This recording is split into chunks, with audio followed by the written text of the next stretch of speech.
Today, I'm gonna test some of the craziest LEGO vehicle designs. From cars that can drive up sticky roads and slopes, submarines that can survive underwater, and even crawlers that can drive over icy and rocky terrain. Starting out with LEGO vehicles on an all-terrain obstacle course, like sand, mud, rocks, and even ice. Starting with the simplest of these vehicles, which just needs to drive on a flat surface. So we just need a basic, easy car that just steers and accelerates. So let's start by building the steering mechanism, and for that we're gonna use a servo motor, because if you just attach a simple gear to this, it'll only turn 180 degrees. So we can actually turn this little thing, which has a gear rack on it, and make a pretty simple steering mechanism. Now we have the front of the car that can actually steer. For acceleration, we can just use one motor, so look into a battery box, and spin like that. So we just need to put an axle through and attach this to two wheels. Now, this won't give it a lot of torque, but it will give it a lot of speed, and with this motor, we should be fine. Then we just gotta connect these two with Technic to make a simple frame, so all this fits together.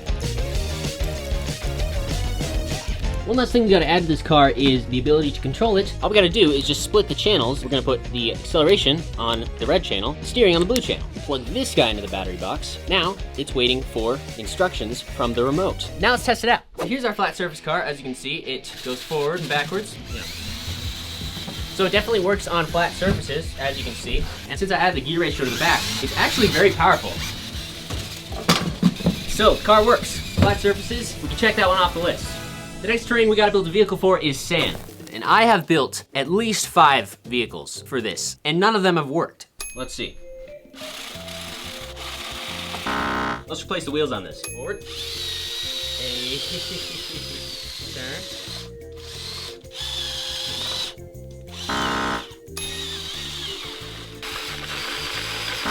I think this is a simple fix.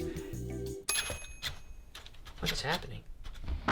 But I've actually learned a lot. We need to build a vehicle that's lightweight, high power, high torque, basically is nothing that I've built before. For the wheels, I'm literally just gonna steal them off my lunar rover.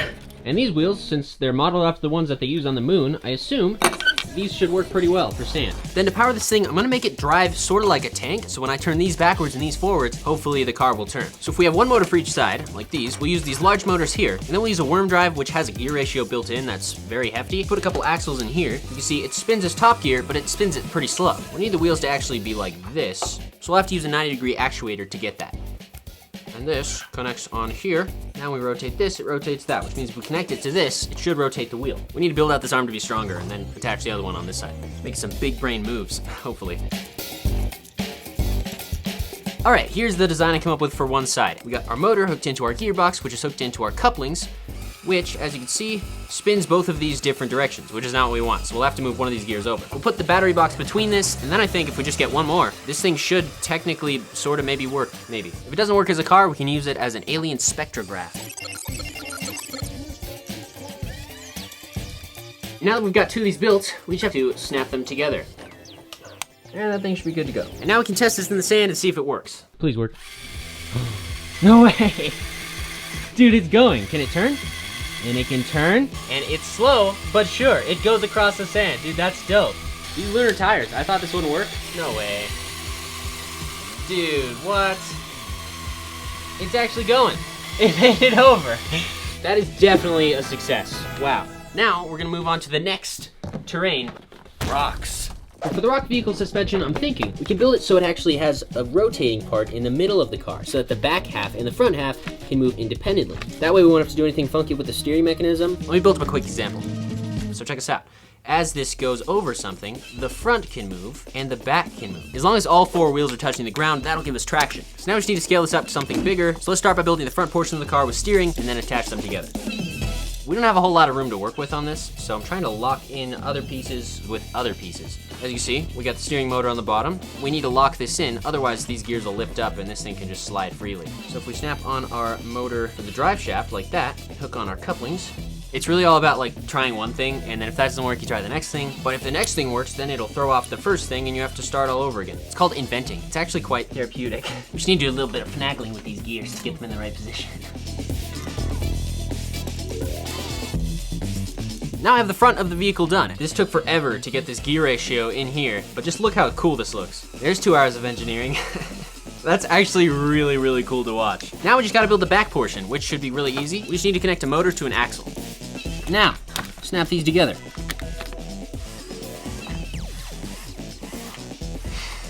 Let's make this frame a little bit stronger, and then we'll just put the design on to make it look like an actual car. And then to cover up this ugly Technic, I'm just gonna attach some of these little Technic pins that have the studs on the side, and then some plates like this. That way we can get a nice body going and it'll look like a truck. Here we have the finished Lego rock crawler. Hopefully, I've yet to test it on rocks, but we can turn it on and drive it. The thing about rock crawling is not break the thinking. We're gonna steer through and hopefully make it. And now you can see why we need all-wheel drive. Turn. Not again. Oh, I see the issue now. One more variation, and then I give up. Pretty sure I fixed the issue, so here we go. I've got to learn how to drive. Wow, there we go. There we go, there we go.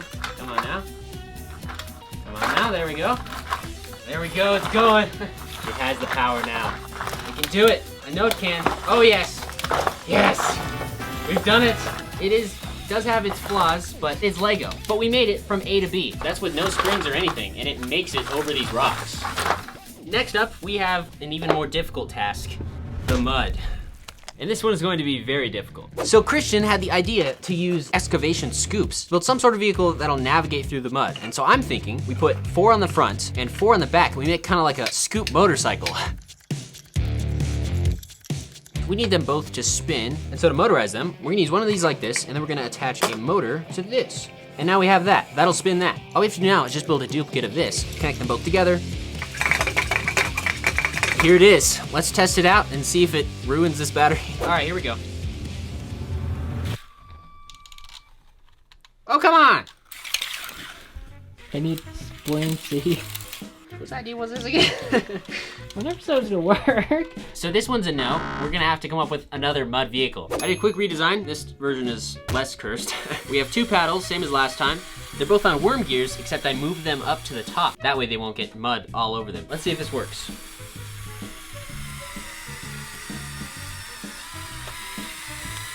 We can do it. We're thinking if we just put it on the outside of this thing, which is like half of a concrete spinner, use this as kind of like a boat, and then 2 impellers would pull it across. All right, here we go. And we already have issues. Okay, Mark 3. We put these cool scoop propellers on there. See, now it's going under the stuff, so this is good.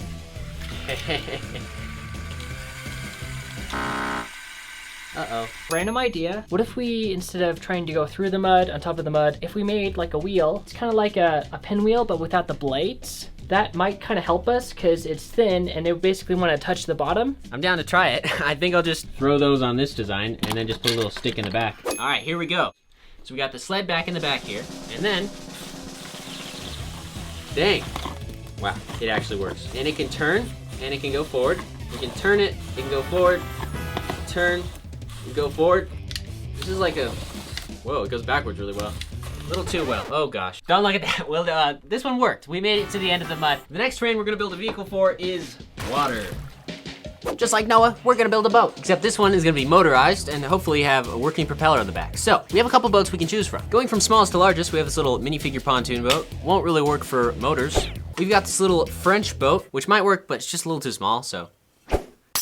Then we've got these 2 boats. Now they're Lego boats, they actually do float, but we need to fit electronics in them. So I think I'm gonna go with this one, there's just a little bit more room. I'm gonna take the smallest motor I can find, and then we kind of stick this guy here off the back. I think we just need a little gear ratio, and then propeller. We're gonna make this the drive gear, so the motor will be hooked up to that, and this one will be hooked up to the propeller. Will this spin? It will spin, and that'll probably propel the vehicle. So this is probably the easiest one. Hopefully it'll actually float. Let's see.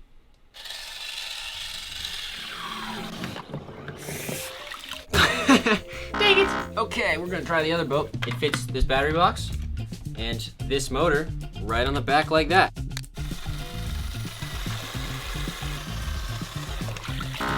Ballasts. 2 boats. Mark 2.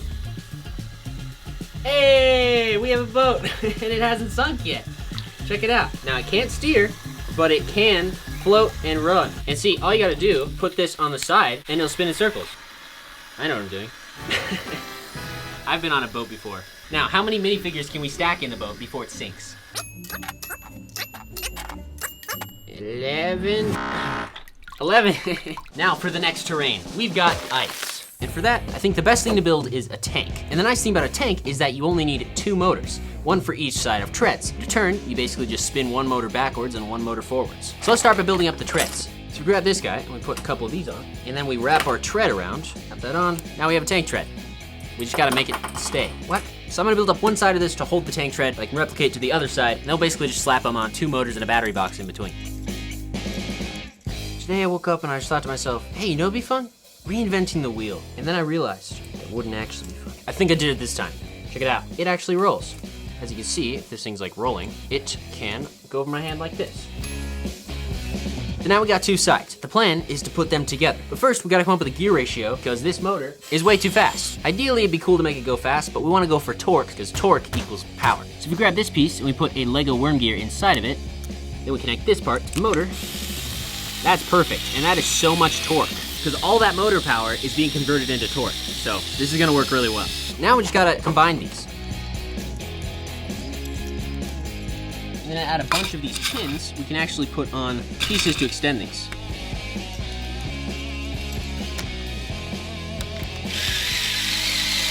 Here we go. Over ice. Hey, it's working. It's going. Ice vehicle all the way, dude. Check it out. We can turn 360 degrees. It can drive from one side to the other. Turn that way. I like the way tanks move a lot. And it can turn, which is great. I'd say that works really well, actually. The next terrain we're gonna build a vehicle for is snow. So for the snow vehicle, I wanna build a snowmobile. I've actually built a snowmobile on this channel. It was like my 2nd video ever, and it was terrible. Don't watch that video. But for this one, we have these treads, and I think these will work on snow. And then for the front, we need to build 2 simple skis. And I think I'm gonna put these slopes upside down like this. The goal is to put most of the weight on the front half so that the steering actually works. So I'm gonna build up a couple skis real quick with some Technic attachments. And I think these will hook into a steering mechanism just like tires. This is a patented steering design, you guys. Literally the easiest, simplest thing to make ever. Then we'll just attach our skis up at the top here.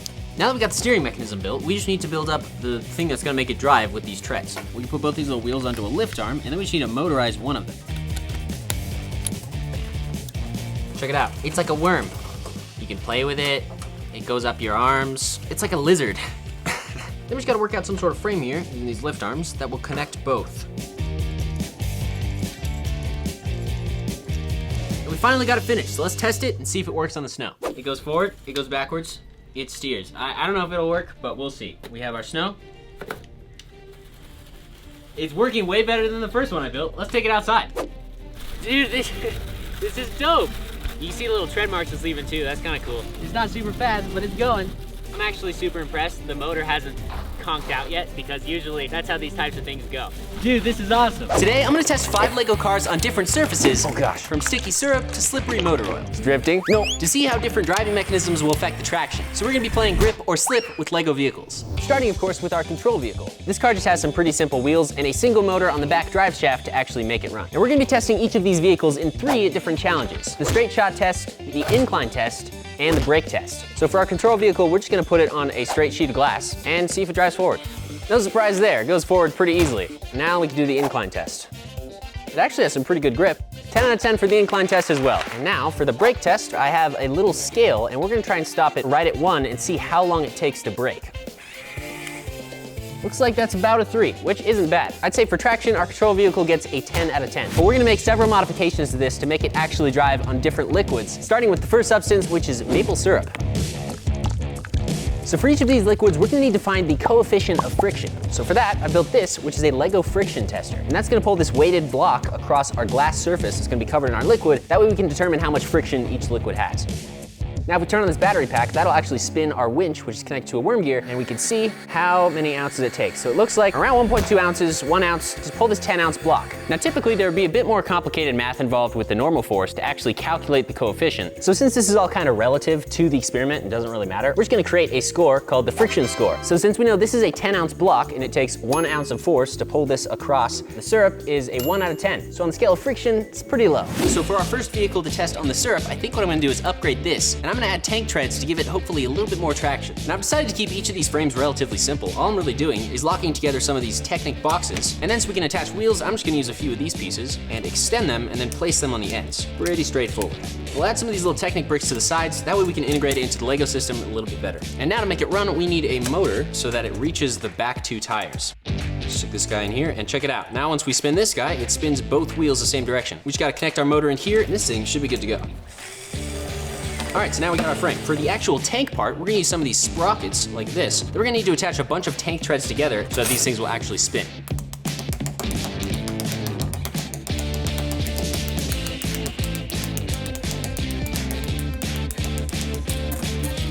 Aha, now we can wrap these around.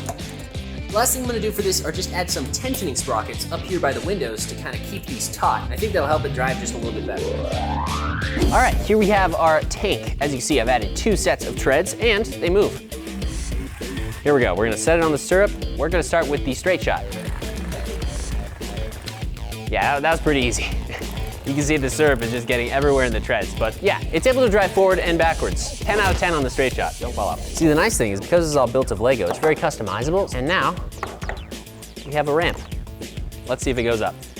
Okay, it's going up. It's almost getting stuck, but it is able to go up. The treads are giving it a lot more surface area, so I think it's able to stick more. All right, what if we increase the incline? Let's see here. You can see the syrup dripping from the, from the treads. Here we go. This is a bit of a steeper angle, and it's just making it up to the top. Come on, you can do it. Nice. Wow, I'm really impressed with this so far, honestly. Let's see how much higher we can go. Come on, come on. No? Man, it's still going. Nope, it's dead. With the syrup, it's a little more slippery than it is sticky, which is strange. But I give the incline test probably an 8 out of 10. Now let's do the brake test going downhill.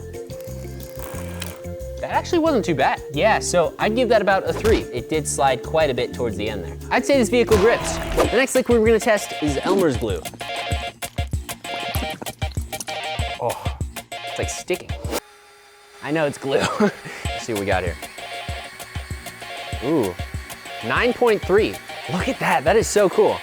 Looks like it stopped at 8.9, around 9 ounces. Wow. The friction score for Elmer's glue comes out to around 7.5 to 8. Super scientific, guys, I know. To get the car to go up glue, I'm thinking I want to add a locking differential system inside of it. Now, it sounds really complicated, but it's actually quite simple. What we have now is essentially 2 wheels on a single axle, and that axle is being turned like this. So when one wheel turns, the other one turns as well. The cool thing about differentials is they were invented because cars that were going around turns had a problem. The outer wheel on the axle, this one, had to spin a lot further and turn a lot more than the inner wheel because of the extra distance. And that was causing wear on the tires, and that was just a problem. So they created this thing called a differential. First, you have your center gear right there, and that thing connects the 2 sides. And then you split your rear axle in half, and each side gets its own gear that'll connect to that center one. If we turn the whole assembly like this, you can see both wheels can spin different directions. When you're going around a turn, this one can spin at a different rate than this one, and since the axle isn't connected, there won't be any breakage. And so what a locking differential does is essentially gives you the benefit of having the differential, but you also have the option to lock it. So to build that, we're gonna start with this piece, which is the same exact thing as this gray thing, except it's all compact inside of here. And then we're gonna use a few pieces to build this up so that you can actually lock it. You can see now the differential is locked. It all spins together, but when you unlock it, you can spin them both separately. So we just need to come up with a mechanism that will essentially slide this little gray piece over so that we can lock and unlock the differential. If we snap this servo motor right there, and then if we add a few little gears and this little piece, which is actually meant to move this piece back and forth, we should be able to get this working. Beautiful. Now that we've got this built up, I can show you why it's so useful. Say for example, you have a piece of uneven terrain like this here. So you drive over it, and now you're stuck. Notice here, all we have to do to fix this is just lock the differential, and now instead of 50% of the torque going to each of the wheels, 100% of torque is going to the one that's touching the ground, because the axle is locked. So now, we can push over. So there's without. As you can see, only one wheel turns because this one's stuck, and if we lock it, now we have a lot more torque over the wheel that's actually touching the ground, which is pretty cool. This is gonna hopefully go across the glue. We're gonna start with the straight shot, so let's lock the rear diff. There we go. Now if we move it, it's going across, but it's not driving straight, and that's where the differential's locked. So if we don't lock it, why does it drive straighter when we don't lock it? When we lock it, man, that's really interesting. It just totally skids across there. Honestly, this thing doesn't even drive straight, so I'm gonna give a straight shot a 2 out of 10. Let's see if we can go uphill with the incline test. It's already kind of sliding. Here we go. All right, so with no diff lock, it is making it up the hill, but the glue is building up. Look at the glue building up on the side of the tires, dude. That's really weird. All right, lock the diff, and still not great. That's with it locked, so they're both, oh, it is actually working. The front wheels are not turning at all, and it's not really happy. All right. Yeah, this is not making it up the slope very well. This glue is like more slippery than it is sticky, as you can tell. I'm not touching anything. I'd give the incline test a 3 out of 10. Let's see if it can actually brake. Judging by this, I'd say no, but here we go.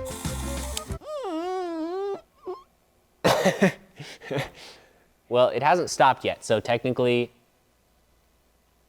oh, there we go. What are we at? Pretty bad. This one didn't perform very well at all, so I'm gonna say this car slips. The next thing we're gonna test is jelly. We forgot the white bread. That's a shame. We could have made some really good sandwiches. All right, let's see here. 2.6 to 3 ounces. So I'm gonna call that a good 3 ounces of force there. You know, they actually have machines you can buy that do this exact same thing, but they're like $3,000. And we just built one with a small fishing scale. It was like 10 bucks and some Lego bricks, so. For this next vehicle, we're gonna need some special Technic pieces. It should be right here. Because I want to take a few of these and build some custom spoked wheels that I'm thinking will keep the majority of the tire out of the jelly so they won't get stuck. So the way we're gonna build these is take one of these pieces and fill it with these guys. And these are just these little pieces with studs on the sides, and they have a bar sticking out. So if we put 6 on this guy, and then we put 6 on the second one, we can sandwich these together around an axle, and if we line it up just right, we can extend these spokes just using some of these pieces. Boom, there we go. Now we just gotta build 3 more of these. Fun fact about my week, my friend came over like 3 months ago, and we were walking into the mudroom, and he saw a pair of spurs on the ground, which are my sister's. And he was like, wouldn't it be funny if I hid these? And I was like, yeah, sure. And so he decided to hide one of the spurs in the house in hopes that she would like be super confused as to where they were. But bringing this back around to this week, I was at her house and she was talking about how she just couldn't find her spur and she was about to buy new ones. And I was like, wait a minute, you mean the one above the cabinet? She's like, what? I was like, yeah, my friend hid that. He thought it'd be really funny. And then we told you and you said you weren't missing one. And she was so mad. She was like, I've been looking for this for months. In other news, my friend's having a funeral this Saturday. So now we just gotta attach all these guys together. Next up, we have our spoked vehicle. As you can see, we're gonna set them right here, starting with the straight shot. Let's see if it actually moves. You know, it's actually moving better than I expected it to. It has 0 traction. The front wheels aren't turning also, but it's moving across, surprisingly. Nothing's broken off yet. We also haven't implemented steering on any of these vehicles, so we can't really do anything other than see if it goes all the way straight. Okay, the straight shot is a 1 out of 10. That thing barely goes straight. Let's test the incline. Wait, stay there. Come on, you can do it. Come on, go up. Oh yeah, there's no way it's doing the incline. But hey, now's a great time to test the brake test. Fail. Yeah, the jelly did not really work. Shocker. I'm gonna give this vehicle a slip for sure. That did not work at all. Next up, we have baby powder. It's not actually a liquid, I know. But I'm really curious to see what it'll do to the friction of our surface. 1.5, 1.9? That's actually pretty good. There's like hardly any friction there, which makes sense. The whole reason for baby powder is so that there's no friction. We're gonna give this one a friction score of 0.5 out of 10. Let's see what rubber tires on the Lego vehicle will do. For our next vehicle, I'm going to build it with all-wheel drive, which means I'm gonna put a motor on the front and the back of the chassis to control both sets of wheels. First, I just gotta rebuild this frame part a little because these two will not fit in here like this. All right, there we have a pretty good frame. And on the front and back of this, I'm just gonna give each side its own 90-degree actuator. So we take these motors on the middle and control the axles here, just like that.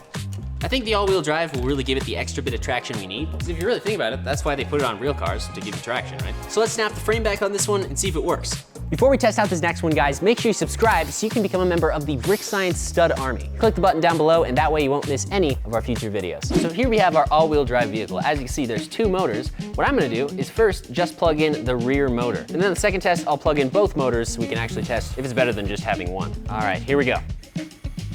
Oh, wow. Oh, wow, I did not expect that. I really just expected that to go all the way across.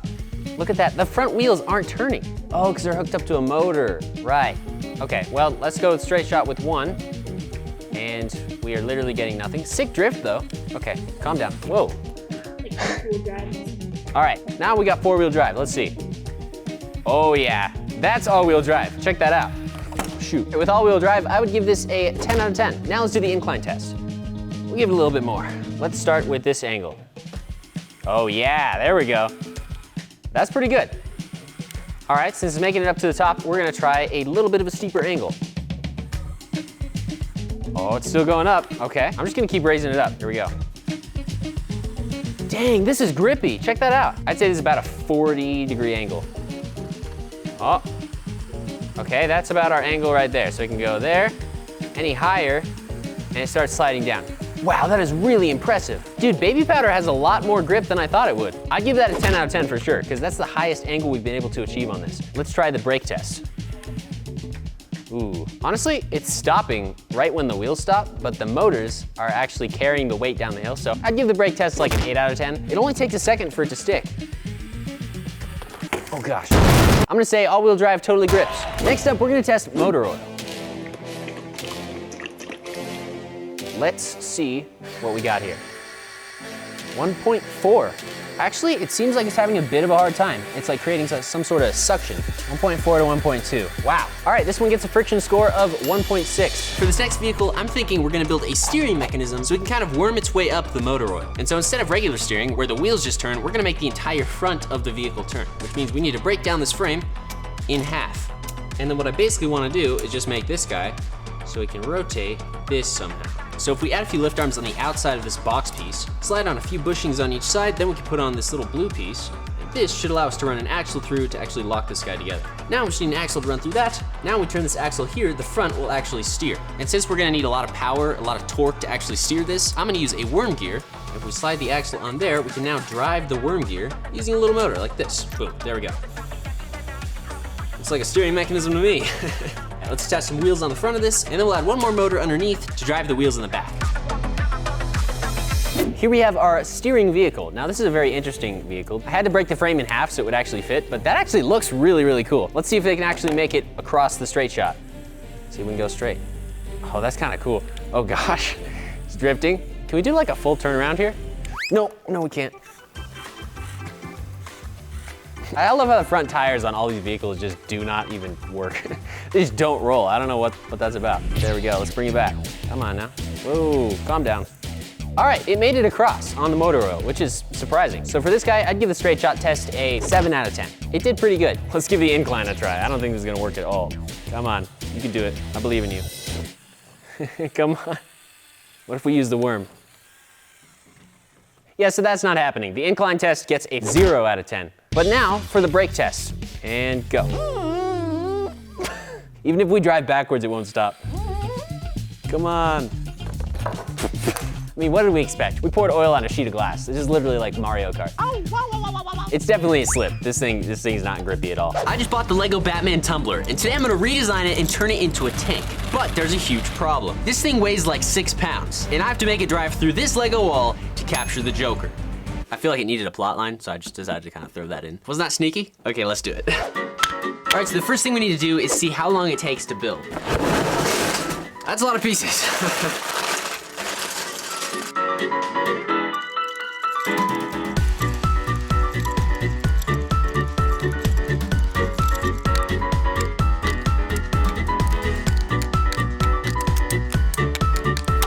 So this set took me around 4 hours to complete, but it is absolutely amazing. I want to give huge shout out to the designers at Lego who designed this set because they did an amazing job. But to make it even more accurate, we want to make it drive and we want to put it on top of a tank. The first thing we need to do is take the wheels off. All right, as you can see like this, it looks really cool still. What we're gonna do is we're going to build a frame for the bottom of this out of Technic bricks, and then we're gonna make it remote controlled. So we have 16 Lego Power Functions motors, a bunch of Lego battery boxes, metal Lego axles for the treads, and we have some controllers and IR receivers. There's one thing building this set taught me, it's that you should always start with a good, hefty Technic frame. So now we just gotta build this up and make it a lot stronger. Now we have this, so we can attach motors in bulk So I want 4 at the back on each side and 2 in the front. We're gonna actually make these into super motors, kind of like we did in the world's strongest L motor video. With 2 of these gears like this, we're gonna run an axle through, a steel axle. That way it won't get stripped like that. We're not just gonna attach this into one of these. We're gonna make 4 of these go around it. Grab 2 of these little pieces like this. Then we should be able to snap that there. Put the gear on top of this in the middle, and then do the same thing on this side. And now you can see these both run this gear, and these both run that gear too. These metal axles are strong, bro. You can use regular axles. You can use regular axles for this. I'm just using the metal one because I want it to be stronger. Oh yeah, that's perfect.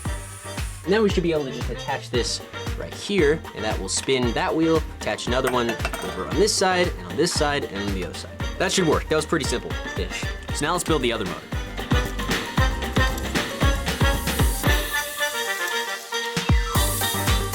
All right, so we built these motors up. As you can see, the next step, we need to attach them to this to put the tank on top, and then we need to test if it works. The first thing we're gonna do is just attach this to here. So now we have a mega motor on one side. Nice. Dude, this is awesome. Okay, this is actually getting really pretty heavy. Let's actually lock these together and just stick these here. So this is called an IR receiver. It allows us to be able to control the motors and stuff with one of these IR remotes. It has 2 sides, red and blue. And this one also has 2 sides, red and blue. So what we do is we hook this to the battery box, which powers it, and then we can have 2 different channels on red and on blue. So if we turn the battery box on and I hit the red, you can see that one spins. If I hit blue, that one spins. So now we can control 2 different sides of the tank and also 2 different types of the turret. So we can turn the turret and also fire the turret. We just have to get another one of these and put it on a separate channel. We need these to go on red, these to go on blue. There, and then both of these go onto battery boxes. So we got bam, forward, backwards, forward, backwards. All right, so now we need to make the motors on the front of this, and then we can attach that to this battery box and hopefully get a test going. But there's one problem with that, because I ordered from an Amazon seller to get more of these treads, and they completely sent me the wrong thing. So now I'm waiting on an order to come in, hopefully last minute, so we can get this thing done. Just kidding. That was a dramatic reenactment. Let's build up the ones over here. All right, now we got 2 of these. Now, we just have to hook these up. Let's actually test this on the floor to see if it'll actually run. We can just reuse the wheels from the Batmobile.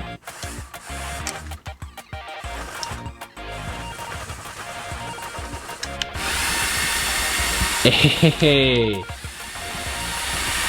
Yo, it's working. All right, so we know that the mechanism works. Now all we have to do is bulk it up, put the Batmobile on it, hope that it still works, get the treads, and then design some sort of shooting mechanism for the turret. Does it still work with the weight of the Batmobile on it? Yes, it does. We don't have both treads yet, but we do have this one. So we need to create a tension system on this side with the motors up where my thumbs are and some spring-loaded ones down at the bottom to actually make this thing go. So we need to put a sprocket down here to give it that bowing shape, and that'll tension it. All right, look at that, guys. All right, we got 4 of these springy things, and I'm thinking if we springy thingy it right here, this, it gives it a little bit of spring, but not enough to like ruin it. Does this work? Yes, it does. It's a little wobbly though, so we'll have to fix those connections.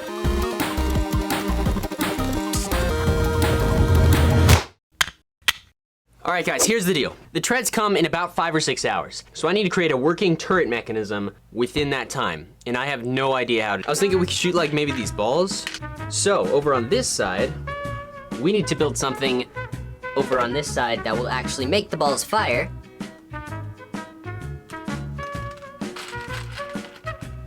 Okay, so we got the treads and we have a working shooting mechanism. Let me show you how it works. Basically, these 2 pieces right here are from the Lego EV3 set, and I kind of had to make a pusher puller with the servo motor. So this part is my design back here. I did try really hard to make something, but then all the gears stopped turning, but it's pretty cool. You load in the balls and then push forward. That one messed up. I'm proud of it. We'll mount this on top of the tank. Speaking of the tank, we have the final pieces we need. This. Sorry, I got a little mad there. Let's assemble these into a long line and we can attach it to the tank. We're in the final stages here. We're almost done.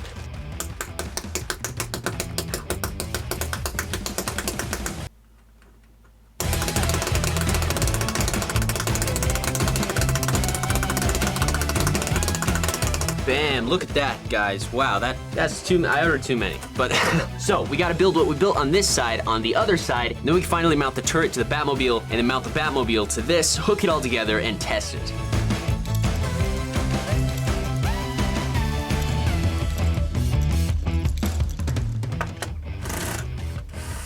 How does this work?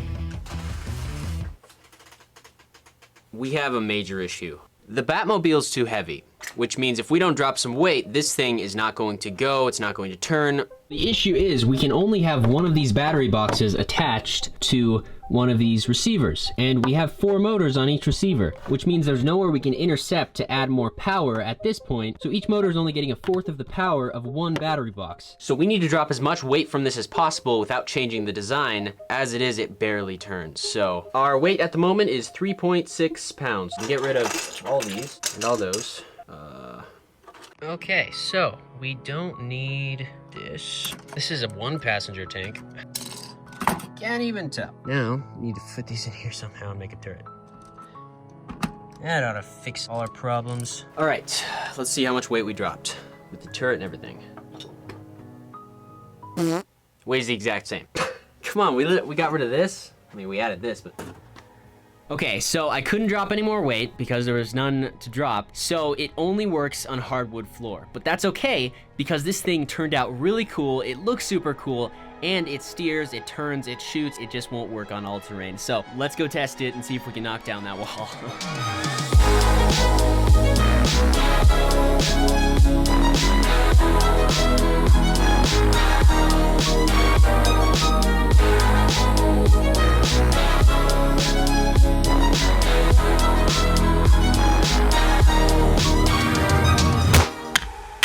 We have a giant wall. We got the Joker back behind it because honestly we need an enemy, otherwise this is just boring. All right, so as you can see, forward backwards. The goal here is to knock down this wall. We can turn. Let's get this one first. And then we can shoot that one. Hey, that was the cat's just like, what the heck is happening right now? Oh, you turn.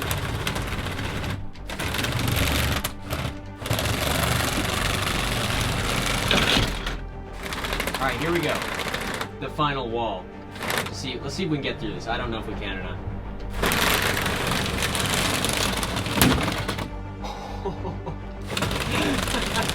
It just smashed straight down, bro. That was actually so funny. Over, up.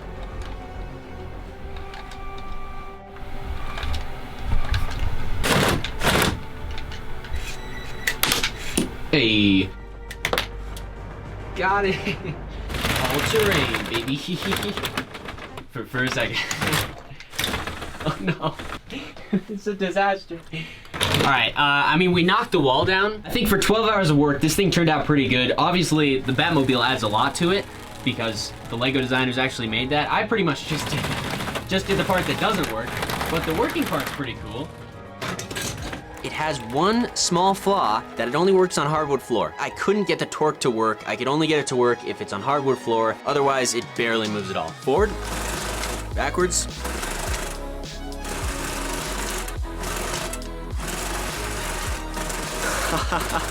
Today, I'm gonna build and test 5 Lego submarines using different methods to see which ones will ultimately survive in an underwater simulation.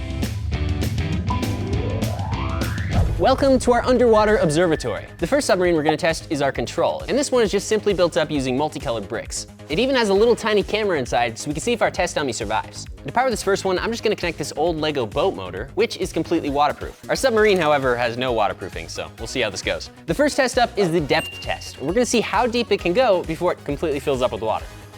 And we're going down. Uh-oh. Wow, immediately filled with water. I mean, Legos aren't watertight at all, so I don't know what I really expected, but I'd give the depth test maybe a 1 out of 10. Not the best. Next up, we have the movement test. So its ability to move forward in the water. And for that, all we gotta do is pop on our little turbine in the back here. Let's see if this thing can actually go forward. This is a pretty powerful propeller, actually. Oh, wow. Yeah, it moves. The propeller definitely works. It'll move it through the water, but it's not super balanced. For the propulsion, I'd have to give this one an 8 out of 10. That's actually pretty good. And finally, we have the vortex test. So we're gonna turn on our turbulence generators here. Let's see how this works. Sink them down. Okay, well that toppled upside down immediately. I'm gonna have to upgrade this tank for the next test, but overall for this submarine, I'm gonna give it a 5 out of 10. The propulsion for this one did the best, but the entire interior filled with water, so let's see if we can do better on the next one. For each of these submarines, we're gonna test a different propulsion method to make it go forwards, and then we're gonna test out different waterproofing methods for the inside of these so they won't just fill completely with water. This next submarine I'm gonna build is going to use flippers to actually propel it forward, and then to waterproof the interior, I'm taking an idea from one of you guys. I'm gonna use modeling clay around the seams on the inside of the submarine. I think this might work pretty well. First, we just need to build up the base around this control station, which has to fit on the inside. And so for the walls, I'm gonna use these large Lego panels because less seams means less places we're gonna have to put clay to keep the water out. Then for the window on the front, we can connect our little dome window right here. And so what we'll do before we actually put this in the water is just make a little line of clay around this guy and we can push it into place. A couple things we're gonna need are a battery box and then 2 motors, one for each side. Since these guys are so small, we can just stick them out the sides in this little 2-stud gap like this. So we just gotta kind of build up a little base for those so we can connect the flippers to the outside of this. I also added a simple little switch in between the 2 motors that they're both spinning opposite directions so we can go forward or backward. We just got a few more things to jam in here. One of them is going to be this Lego LED light strip here. So if we plug these into the battery box, as you can see, they light up pretty good. Since we're gonna have our little mini camera in here, we wanna make sure that this thing has enough light. But so far, that's looking pretty good. It's gonna be a really cool view from the inside. Basically, each of these submarines is built in 2 parts. You have the box on the inside, and then the design on the outside. Now that we got our inner box built up, we just need to build propellers and then build the case on the outside of this to make it look good. And to build the flippers, I'm gonna use some of these pieces. I think if we just stack up 3 of these, we can connect these to a central axle and make a little pin wheel. I think we should make each one of these a little bit wider so it can push more water. But this concept might actually work, so let's build up one more of those. Now we just gotta build up the outside of the submarine. And for that, I think I'm gonna use yellow.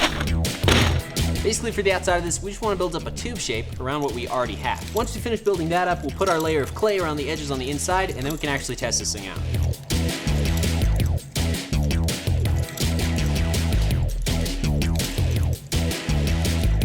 So here we have our flipper submarine. As you see, I've taken off the flippers, and we've covered all the gaps on the inside with this blue clay to hopefully keep the water out. So what we're gonna do is put our little camera on the inside, and then we're gonna close it up.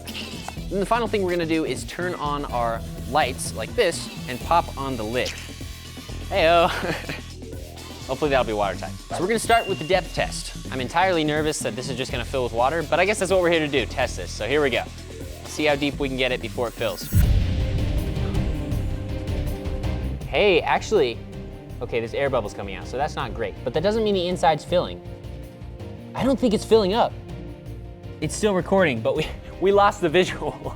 Okay, so we got it all the way down to the bottom. As you can see, that air is making it really, really tough to actually pull this thing down here. Oh no, the winch came off. Is there water on the inside? Well, okay, it did fill up. I was really confident. I didn't see much water. It's only half full though, as you can see. For the depth test, I'm gonna rate this a 3 out of 10. The motors are still going, so that means we can still do the propulsion test. I'm gonna pop on our little flippers here in each one of those motors. Put our little rubber piece back on. Uh-oh, we lost one motor, guys. That's all right, we still have one. Let's see if this thing can actually move in the water. Here we go. Okay. Well, hey, I mean, one of the flippers is working to move it. I think the other one just got so waterlogged that it just died. It just wants to rise up to the top, but it is moving from side to side. So I'd say for the propulsion, I gotta give it a 7 out of 10. If the other one worked, it would work a lot better. But as you can see, it's just this one that works right now. Next up, let's test its control with the turbulence.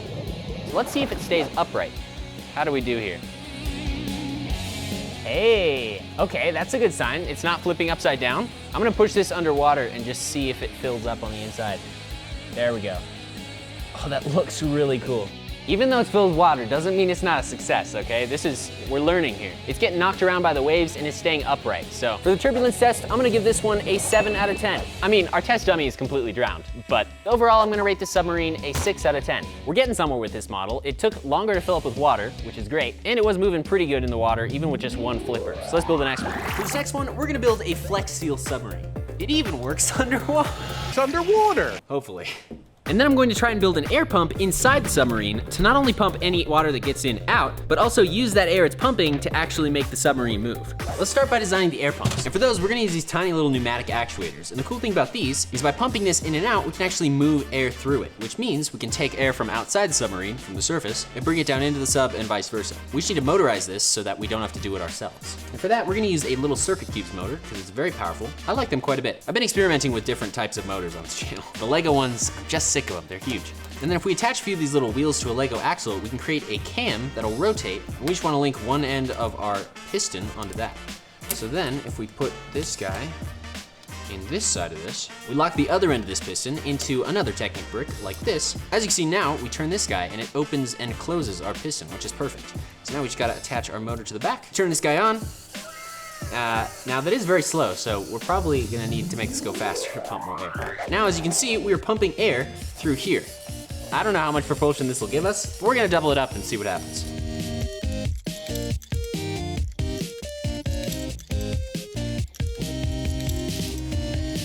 All right, so now we have these all hooked up to this central tube right here, which means if we connect this guy to this, we should have a pretty powerful motor. Yeah, it's going. I do remember we tried something like this in our Lego boat testing video, and it was able to move it. It was just very slow. So underwater, let's just hope we can actually pump whatever's inside the submarine out if it gets in there. So now we have our pump, we need to design the submarine around this. So I'm gonna start by building a little control station base where we can put our camera, and they'll figure out the rest of it and build around it.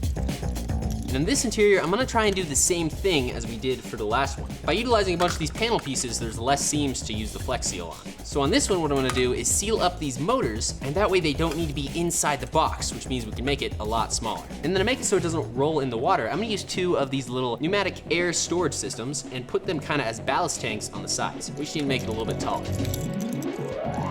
And now we just need to attach this to that and make it, oh, got a perfect placement for that. And as you can see, guys, I've also added a little Technic brick right here. And that is specifically so we can stick our little tubes on the inside and glue them. So one of these is gonna pull air out, and the other one we actually need to put up here, because this is gonna lead up to the surface. That way we can have a constant inflow of air. So now we just gotta cap a lid on this, and then we're gonna take our Flex Seal and paint around all the gaps on the outside. I'm thinking that should seal it up pretty good.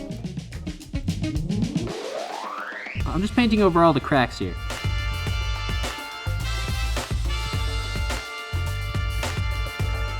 We just gotta paint around these tubes here as well so that nothing gets in there. Now that we have our cabin waterproofed, we just gotta connect this to the back and make a cool little design around it. So I'm just gonna add a few simple details and we'll test it out.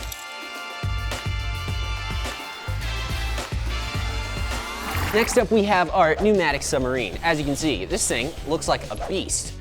It also looks very unfinished, but that's not because I ran out of time, it's just because. So everything on this is sealed except for this opening on the front, so we can put our camera and our minifigure on the inside. And then I'm just gonna take a little bead of clay like last time, put that around that window, because that actually made it a lot easier. Last thing we gotta do is just pop it on. Starting up with the first test, the depth test. Setting it in the water. We're going down. Are we filling? We're not filling. Yes, this is good. Okay, you can see some bubbles and some water coming out, but the inside is still not filling. Uh-oh, I just lost camera connection. I don't think it is. There's barely any in there, shut up. But as you can see, we can go all the way down to the bottom. Now for the propulsion test. If you get a little zoom in on that little spigot in the back, you can see it is spitting water and air. So it's spitting the water from the bottom, which means it's actively pumping out the water, but I don't think it's pumping out at a very fast rate. Also, we lose Wi-Fi connection to our camera every time we go underwater, so I'm actually impressed that the motors are still running like this, but it does look like our waterproofing was not enough to keep the water out. I'm gonna give the depth test a 5 out of 10, and for the propulsion test, it's not moving at all, 0 out of 10. Let's test the turbulence. It's sort of moving. We bring the tube up, oh, that was dumb. Oh no, no. It's going down. Oh gosh. crap. Wait, stop. This submarine's not doing very well, guys. I gotta be honest. While it is staying upright, I gotta give it a few points for that. So I'll give it a 3 out of 10 for the turbulence test. But given that it completely filled up with water, I don't know if it's a flex seal that didn't work or the clay on the front, because the clay seemed to work last time. But either way, this one overall, I gotta give it 2 out of 10. It didn't do great. Let's build the next one. For this next submarine, I want to build it with spray waterproofing. That way we can essentially build it however we want and then just put a fine layer of waterproofing on the outside and hopefully keep the water out. For the propulsion system, I want to build a large DIY propeller because the other ones have been a little bit slow. The thing is though, Lego doesn't really make good propellers, especially that are large. So I had an idea. I was going through my collection and I found these pieces. And these are from Ninjago, they're little spinners. And what you do is you put your little minifigure in this box type thing and you seal it off with this clear cap and it just kind of locks into place. And then using the piece that I don't have, you're supposed to be able to like spin it and it spins really fast. So I was thinking, let's turn this into our propeller. If we just remove our minifigure, we just have to figure out how to connect this to an axle so we can actually spin it around. If we put a few of these little 1x2 lift arms with the axle holes on top of this axle, and then we grab a few of these bar pieces with these pin connectors, we should be able to connect this all together to make it work. Boom. There we go. Look how strong that is too. And then now this guy should lock in here. There we go, check it out. That seems like a pretty good propeller. And to gear up so it spins faster, we just want to make sure the large gear is connected to the motor, and then the small gear will be connected to this guy. Let's see if this works. Whoa, dude, I can actually feel the air from this. But now that we have the mechanics figured out, we can build the base for the submarine. And this one is gonna be just super simplistic because we really don't have to think about waterproofing. We're just gonna put a little layer of spray on the outside. Let's start by building another control room so the camera can go in. And then we'll just put our battery box on the back and our motor stacked on top of that so we can actually turn it on. For the windows for this, I was thinking about using these pieces. And then to connect those, I've just installed some little brackets on the front, and these should be able to snap onto those just like that. We can actually do 2 of those on each side. And now our window's pretty strong. I'm just gonna stand this thing a little bit further and build up the walls to be high.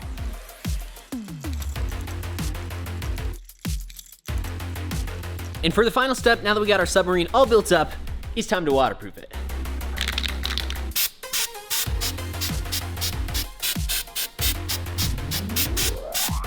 Guys, make sure you don't forget to subscribe so you can become a member of the Brick Science Stud Army. Just click the button down below, that way you won't miss any of our future videos. Because I'm making crazy Lego projects for the whole family every couple weeks, and you don't want to miss them. Up next, we have our spray waterproofing submarine, and I've taken the bottom off of it like this. So now all we have to do is put our minifigure on the inside, press her down. Oh wow, we'd love to see that. Oh no, this isn't good. Okay, here we go, starting with the depth test. Let's see if it's gonna fill with water or not. No idea if we're filling, but it's going down. Uh-oh, right between the windows. That waterproofing spray did not work at all, dude. Look at it. We've already filled with water completely.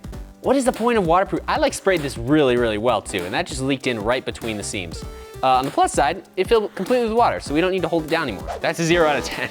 So I have a question for you guys. If the propeller is bigger than the submarine, does the submarine spin or does the propeller spin?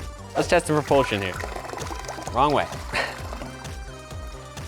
It moves, but it's moving the whole submarine. What the heck? It just twists the whole thing. Why does it do that? Is it because it's so big? Wow, this is really, really weird. I did not expect that at all. I just expected it to just fly, but it also disconnected. These submarines are not working out very well. All right, turbulence test. Let's see what happens. Hey, look, you can see the crash test dummy in there. This one definitely fails the turbulence test with a shocking score of 1 out of 10. As you can see, it's just spinning in circles and it's filled with water, so anyone that would be in this is dead. 1 out of 10, really bad. For the propeller on this next sub, I want to do something kind of interesting. Instead of having just a basic propeller that spins vertically, I want to try and recreate the Gungan submarine from Star Wars with a wavy propeller made of long sticks that spins around. Now, I don't know if this will work, but it looked kind of cool, so I thought I'd give it a try. And then for the waterproofing on this one, we're gonna glue silicone adhesive in between the bricks. First, we need to build a propeller. And so what we need is a piece to connect all 4 of these flexible bar pieces, like this. Something like this piece should work. So if we grab a few little axle connectors and put one on each side, we should be able to stick our sticks in the stick holes. Now that still doesn't give us like the twirly shape that we want, so if we grab a couple of these cool little super Erlings, we can put some little clips on the outside, and then by attaching this to the bars, we should be able to angle them. Now we're kind of getting the DNA shape that we want. I'm just gonna add one more of those connector pieces towards the top here. I mean, it looks like it could work to me. Now we just gotta build the rest of the ship. For the main base for this, I'm gonna build it 8 studs by 8 studs wide. And I think that'll give us just enough room for our camera on the inside right here and some sort of minifigure to sit in front of it. And then we can make a simple waterproof box on this 8 by 8 plate by just adding glue to all the seams and then using more of these big panel pieces so we don't have to glue every single piece. And since I want it to look just like the Star Wars ship, I'm just gonna build a frame out of wedge plates and then we'll bulk it up from there.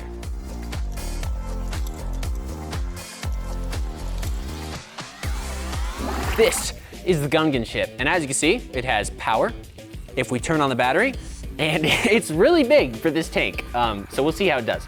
Here we go, in 3, 2, 1. We're going down. Is it filling with water? I don't see water in there, and we made it all the way to the bottom. See if we can come back up. Uh-oh, air bubbles. There's like 2 drops of water. Okay, so we've made it all the way to the bottom, and as you can see, if I wave down there, you should be able to see my fingers. This thing looks like it's working pretty well. I'm gonna give the depth test an 8 out of 10. Up next, the propulsion test. We just gotta turn on our little motor here. Let's see if it actually goes forward. If we let it go from the bottom, you can see it'll move up and to the left. So it does work because it wasn't doing that before. That thing looks so sick. I'll give the propulsion test a good 5 out of 10. That's actually a pretty great propeller. Let's test the turbulence. I mean, it seems to be staying relatively straight and it hasn't necessarily filled with water, so that's a plus. We kind of let it go and just kind of gets sucked up in our thing here. But overall, it seems to be staying pretty flat and working pretty well. So that's not bad. I'm actually gonna have to give this one a 7 out of 10. You can see if we open up the top here, there's only so much water in the interior. Like it barely filled up. All the other submarines completely submerged. So I'd say so far, this one has done the best for the waterproofing. Overall, I'll give this submarine a 7 out of 10. It did pretty well. I still think the clay was the best waterproofing method just because you could really jam it in between the pieces. So if we do any more underwater Lego builds in the future, I'm gonna try and use clay on the inside to keep it together. Which means this project was a success because we actually learned something. Today, I'm gonna build a working Lego rover, and then I'm gonna test it out in a Mars surface simulation to see if it can complete different challenges and make it all the way to the end. Starting with our level 1 rover. Welcome to Habitat 7, our research station here on Mars. As you can see, our level 1 rover has just the most basic capability of driving forwards and backwards, which is our first objective, to be able to drive through the sand-like substance on Mars' surface, which is made up mainly of dark basalt. Our goal here is to design a vehicle that can easily navigate the surface of Mars to collect data. That way, our research team can learn more about the dangerous environment here on Mars, so we can eventually expand and colonize. So now that we know our rover can drive through the Mars substrate, we'll need to upgrade it so it can move around this next obstacle. So we're gonna add a working steering system that makes all 4 outer wheels turn at once, just like NASA's Perseverance and Curiosity rovers. We're gonna take some minor inspiration. As you can see for the base of this, I just built it using some plates and Technic bricks in the middle to kind of hold everything together. And then right now, each one of these legs is powered by a Circuit Cubes motor, and Circuit Cubes are like off-brand Lego motors, but they're way better because they're super small and they're really strong, as you can see. So to make each one of these wheels turn, we actually need to create a mechanism with 2 motors to not only drive our wheel, but also allow it to turn like this. So we need to redesign the legs with that in mind. To achieve our steering motion, let's connect some Technic lift arms to this motor. And to do that, we can use a few of these little Technic half pins. Now we just gotta connect this to our wheel. But we also need a motor to go inside the wheel because that still needs to be turned. So now we gotta connect these 2 guys together. Okay. We can not only turn the wheel, but we can turn the wheel. And that is gonna be some really sensitive turning. This is like almost omnidirectional. Now I just gotta build this up 3 more times and we can reconnect them to the body.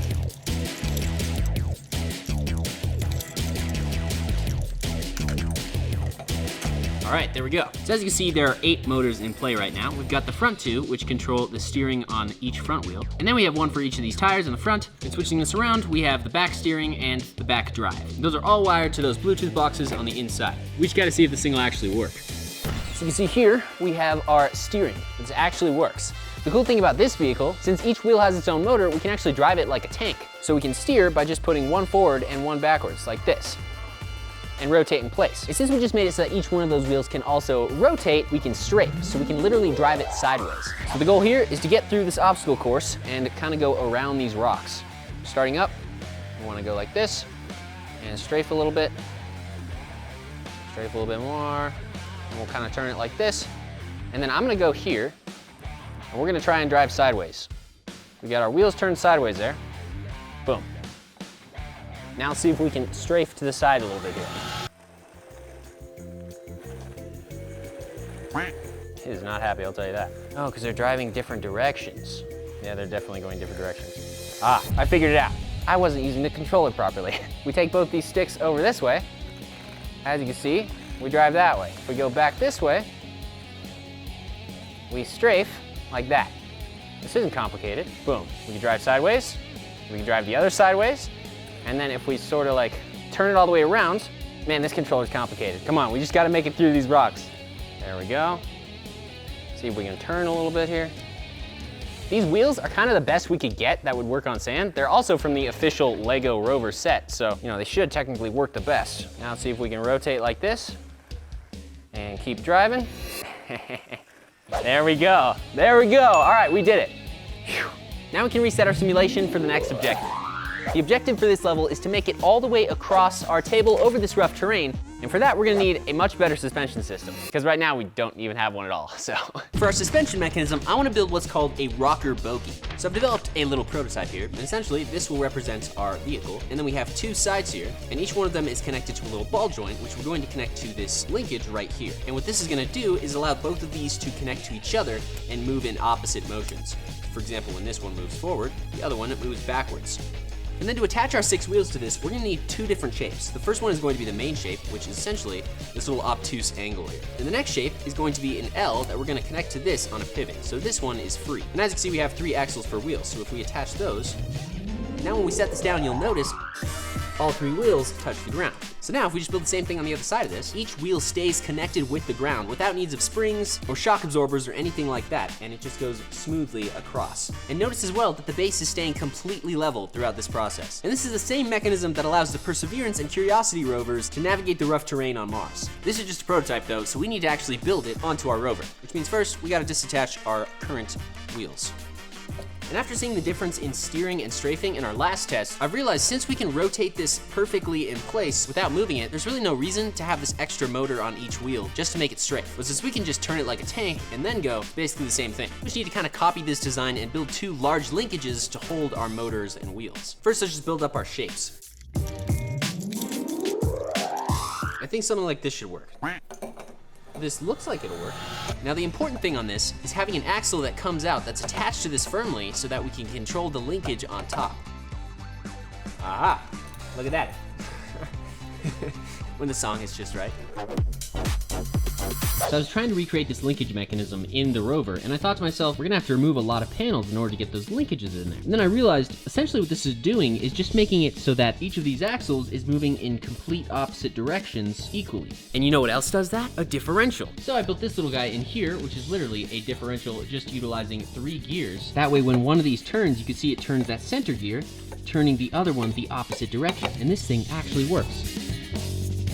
As you can see, it keeps it more or less level. So now I'm just gonna use some metal axles to go across these and make them strong so there's no twisting. And one more thing I'm gonna do is just make these legs a little bit stronger. They're a little wobbly, and I think if we move that center of force onto the top of the wheels, well, using like these things we had before, that'll be a lot stronger. So I just gotta finish doing that, and this thing should be ready to test. All right, here we have our level 3 rover. As you can see, it already has better suspension than the last one because we added suspension. Now, let's see if this can make it all the way across. This might be kind of tough. Here we go. Oh, dude, look at that, it's going. Look at it. Yeah, it's definitely making it across. Look at that suspension, too. Uh-oh, we're getting buried. That's not good. Where's the... Now, to get out of that, I actually don't know what to do. All right, let's try that again. Here we go. There we go. Come on, you got this, right over that rock. Oh, yeah. There we go. Get back on track now. Turn it a little bit. There we go. Come on, you can make it. Yeah, look at that. Cha-ching. Oh wait, turn off. Dude, that was so cool watching it go over the hills. I'm gonna see if I can make it 2 more times just to be safe. Yeah, I don't know why I got buried in the sand that time. This is some pretty thick sand right here. Watch this. Dude, that suspension is so cool to watch. It just goes right over the rocks. That is so sick, dude. And we can actually turn it by just moving 1 forward and 1 backwards, but wow. Oh yeah. Dude, it's staying so level too, until it hits the volcano. Here's one more thing to consider. This is a scale model, so the sand that it's actually getting stuck in is at a larger scale than the actual real sand in real life. So when they build the massive one based off this prototype, we shouldn't have that issue. I'm hoping. It does have its little quirks, but definitely a success with this suspension system. And the next objective for this guy is to be able to pick up samples and store them inside some sort of containment module. That way the team can collect items so they can get research data. Let's go to level 4. So we're gonna need to build a robot arm. And the base of this is gonna be made out of worm gear assemblies. And what makes these worm gears so great is when you stick one in this little box, and you stick a Lego gear in the top there, we've not only created a gear ratio, where you spin the input on the bottom and the top spins slowly, but we've also created a one-way gearbox, which means if we attach one section of our robot arm to this little red piece, and we spin the worm gear at the bottom, we can get really precise movements, but also we can't spin the top part of this to spin the worm gear, which means each section of our robot arm will be sturdy and you won't be able to push them. So if we take our little circuit cube motor and we put that on our worm gear, the top gear spins. And then we'll want to connect that to the next section of the robot arm. So let's just connect these guys together.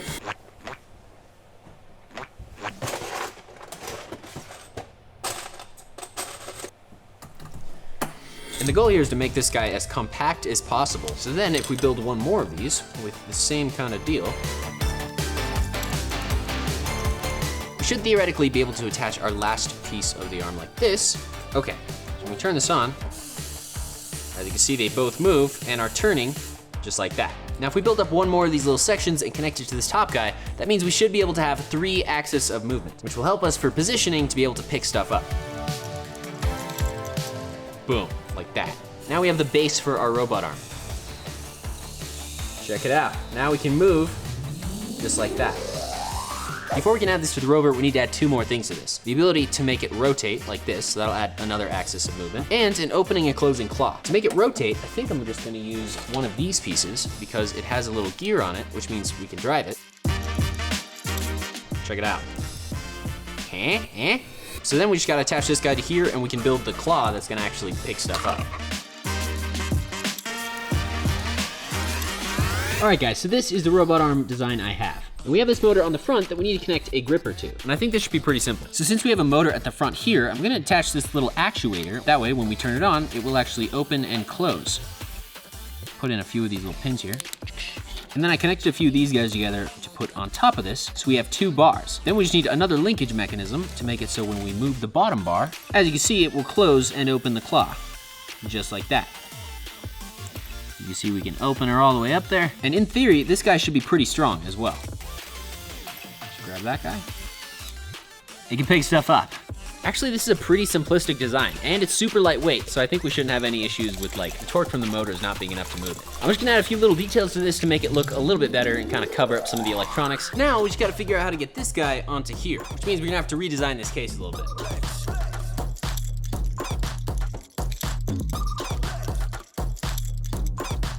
There's just one more thing I've added into here, and that is this containment system. And what makes this guy so unique is that we can actually rotate it and choose which side to drop our samples into. It just beats building the same thing and having the arm have to move from one to the other. But now that we got that done, we just have to test this guy out. All right, level 4 rover. So first off, we have the robot arm itself, and this is controlled with 5 different levers. As you can see, we can move our robot arm side to side like that.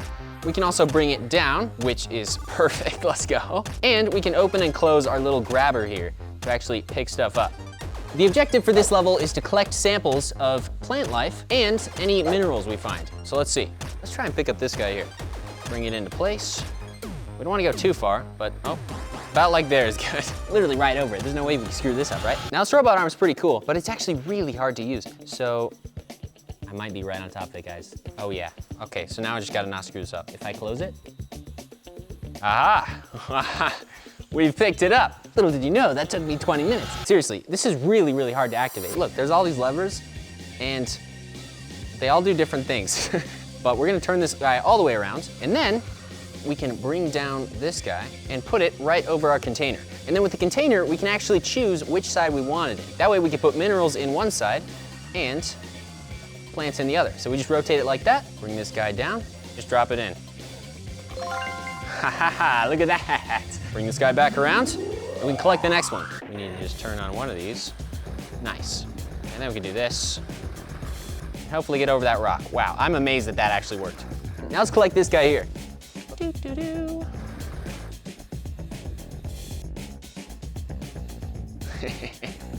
That was beautiful. Goes around to here. Nice. Okay, this is actually pretty fun. Let's go over to this guy. So one thing I am noticing with this is it's a little finicky. It is a prototype, obviously, but if you get used to how to use it, you can get it pretty good. I think the main issue I'm having with this Rover so far is the control system is just the worst for this. So I'm kind of limited by software and hardware. Like, gosh dang it. Let's see if we can get it now. And now let's bring it up. Nice. Drop her in.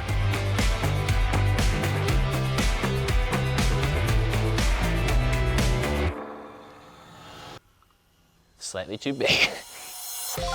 Yeah, we got it in. Okay. All right, so the robot arm actually works. Let's go.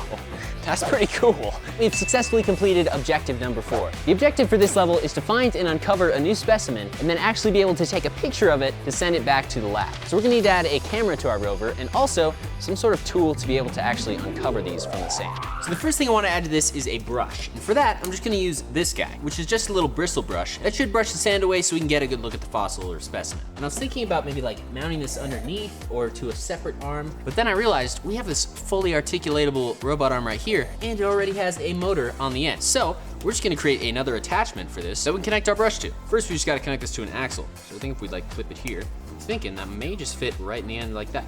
Dude, look at that. Fits right in there. That should spin. That's actually really simple, and now all we have to do is just take off this guy and plug in our new module like this.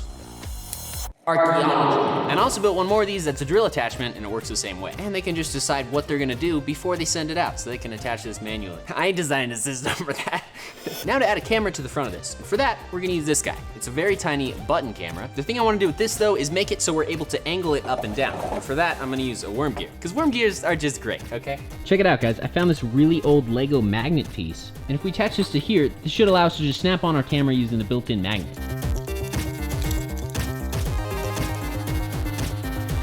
Ah, there we go. Now we just gotta mount this guy to the front of our rover and we'll be ready to test it out.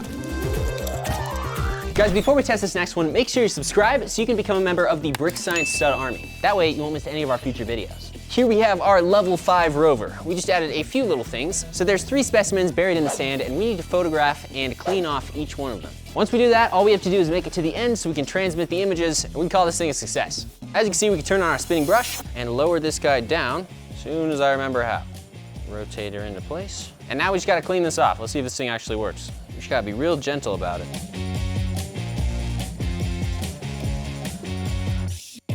We can almost tell what it is. Look at that, guys. We've uncovered our first one. Now this thing isn't perfect, but it is working to actually uncover stuff. Now we just drive forward a little bit further, angle our camera down a little bit, and we can take a picture of this. And there we have our first one.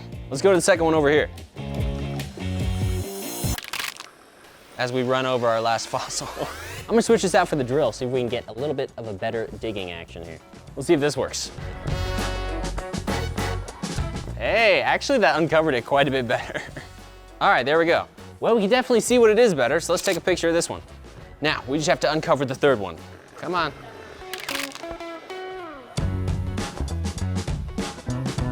All right, there we go. This is a powerful brush, dude. Oh, look at that. Well, that's one way to get it out. Let's see if we can just gently brush it off here. All right, well, we've got this one pretty much uncovered, so let's just grab a quick pic, see if we can make it to the end. Now all we gotta do is transmit those photos, and boom. Well, I'd say that's pretty successful. It just needs a few little tweaks, and this thing will be groundworthy. Today, I'm gonna test crazy Lego vehicles in a custom-built wind tunnel to see which shapes are the most aerodynamic. For this first custom car, let's just build a triangle and add some wheels to it. This is like the cheese wedge of cars. And then what if we did like a tube-shaped car? So it's got a big hole in the middle for all the air to pass through, but it's shaped like a circle. And it actually can hold a minifigure on the inside. I also want to try building a teardrop, so sort of like an airfoil on an airplane. It looks like the boat from SpongeBob. We could also do one that's like just a circle, but like horizontal, so the air will kind of flow around the sides. Look, it's like a little drift car. What if we built up a rocket car? That might be pretty cool. All right, there we have our rocket. Let's see how aerodynamic it is. I'm interested to see how this one's gonna react to the fog.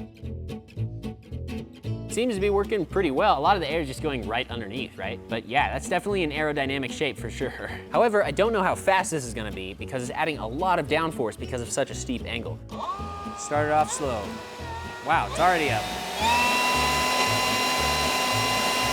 About 60, 70 points, that one definitely passes the lift test. So for aerodynamics, I'd give this one a 10 out of 10. Still though, you're driving around a triangle, I don't think it's the best car design. Here we have our airfoil car. As you can see, it's completely symmetrical with the top and bottom being the same. And this is based off an aircraft's airfoil, which essentially is just a cross section of the wing. It's pretty big, it might just blow away. Accelerate. Oh yeah. I mean, it looks just like an airfoil. It's doing what it's supposed to be doing. I feel like this one just wouldn't work very well as a car, honestly. The air's definitely flowing around it for sure, but if you just have a little wind gust, the car will just flip over. Let's do the lift test though and see if that's actually accurate. Uh-oh. That's not good.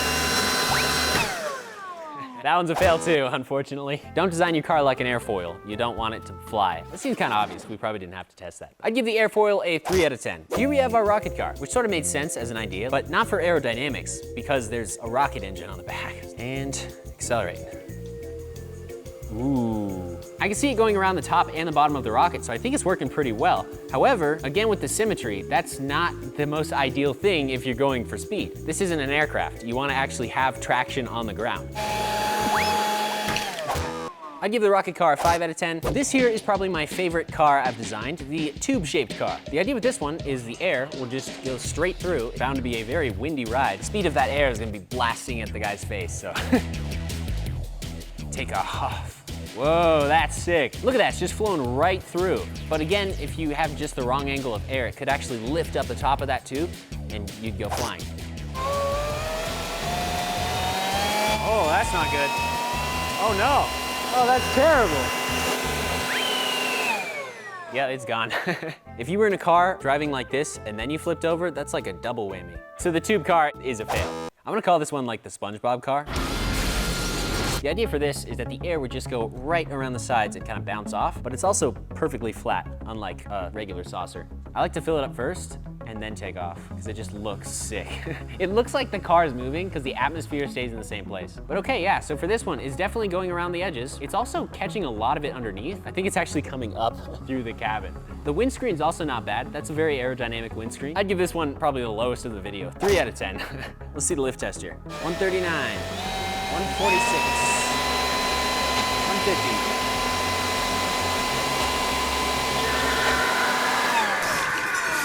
Oof. Well, on that note, now we know what shapes not to use for Lego cars. Today, I'm gonna build Rocket League out of Lego with working controllable cars and a huge Lego stadium so I can play the game in real life using Lego. Also, this video is sponsored by Shopify. More on them later. So step 1, we need to build the base. We're gonna build a Rocket League stadium using base plates and walls. We need to start by laying out the base plates. We're gonna make this thing 5 Lego base plates wide. So now we have to go 8 long, and then we'll have our stadium. And the checkered look is actually not too bad. Especially with the designs we're gonna be putting over it, it's gonna look a lot cooler, but for now, since we have 2 different colors,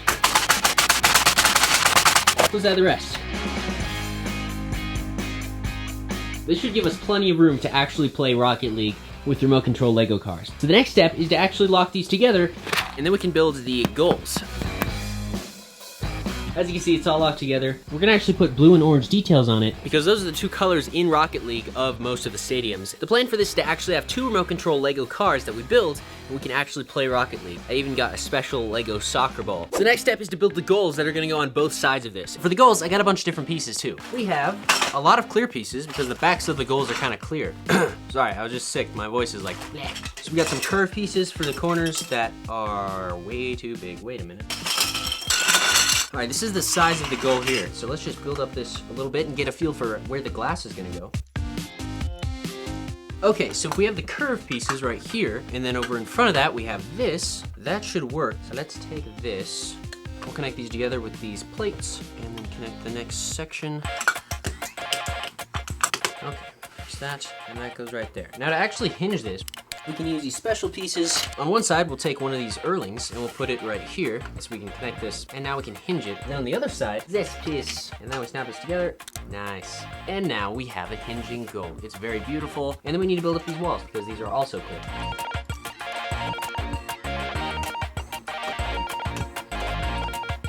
Now on the design I'm going with, there's like these tanks. So I'm gonna build a couple of those. We need 10 of these. So now we gotta build 9 more of those, and then this goal is basically done. All right, and now we've done it. We have the Rocket League goal. And so now we just gotta build 1 more of these with blue highlights, and we can connect these to our base. So right now the stadium's looking really good. We're gonna build the outside ring that'll go around it, and the designs on the actual field of blue and orange. However, it's not quite complete yet because we need to actually build cars to go in it. And for the soccer ball, I actually have something really cool. I went scouring the internet for a Lego soccer ball, and what I found was the only soccer ball that's actually the right size for this would be the Lego McDonald's promotional soccer ball. So these are like little Lego soccer figures. So you push them down, and then the kicker kind of moves so you can just... But anyway, the important thing here is we have a Lego ball for our Rocket League. Now we need to actually build cars so that we can actually play Rocket League. To power each car, we're going to need a battery box, and this switches on and off. And then we're going to connect that to a infrared receiver. The reason we have this is so that we can control 2 separate motors on the back of it with a remote. And for the drive motor, what's going to actually propel the car, we're going to use a regular motor.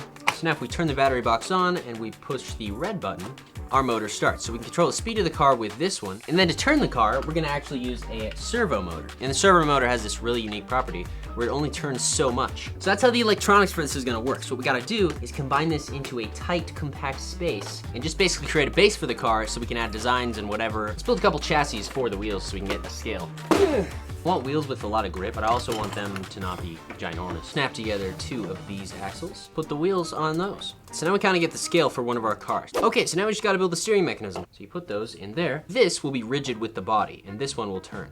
Now, this is the worst way just to build this, I've just showed you. So that's not how you actually wanna do this. The way you actually wanna do this is by looking at all the mechanisms Lego's made to turn things and copying them. Whatever this vehicle was, this one turned, that's the mechanism I just created.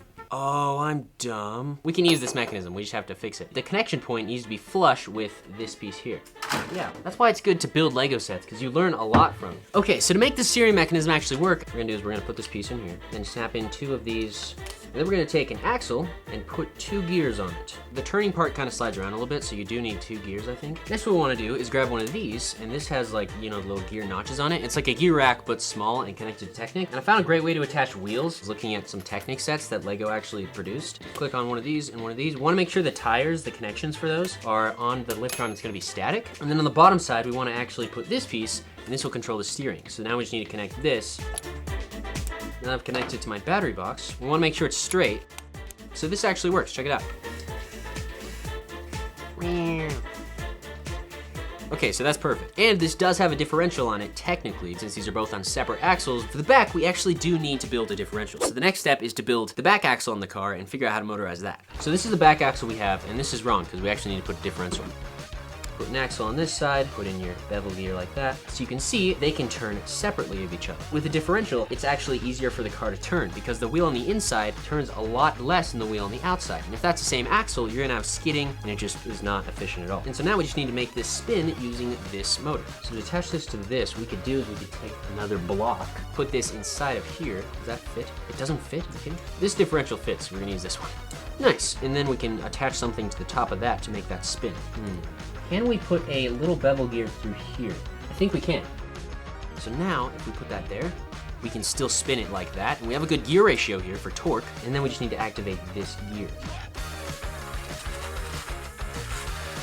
What we could do, we could mount this here, and then all we gotta do is make a little connection between these 2 gears. And the way we can do that is just with a track. Let's hope this fits around it. Put them together.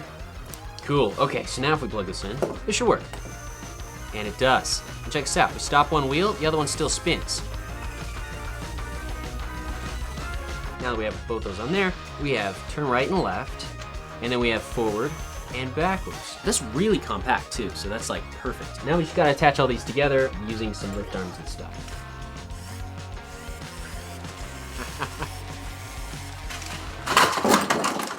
Okay, so now that we know this works, we just need to build one identical to it. Then we can cover them with designs and finish building the stadium. All right, so now we have 2 perfectly functioning buggies. The next step for these is to actually design them like the cars from Rocket League and make them look cool. All right, so I just finished designing the second one. As you can see, I basically just reskinned this design. So here, as you can see, we can go forward, we can go backwards, we can turn. The other one works good as well. This is gonna be really, really fun. I'm glad these things work. The next step, we need to actually lay down The design for the stadium. We're gonna try and recreate the design for the DFH stadium. We're gonna need blue and orange pieces to lay down all over it. Luckily, I ordered so that it will match the actual design in the game. So first, there's a light bluish gray cross. We gotta go all the way across this way.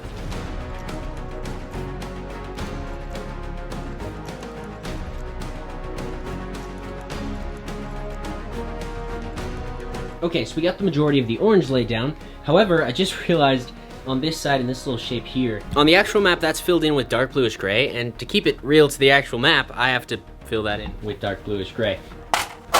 I found this super cool hammer. I put it in my crazy Lego products video, but it's actually really nice.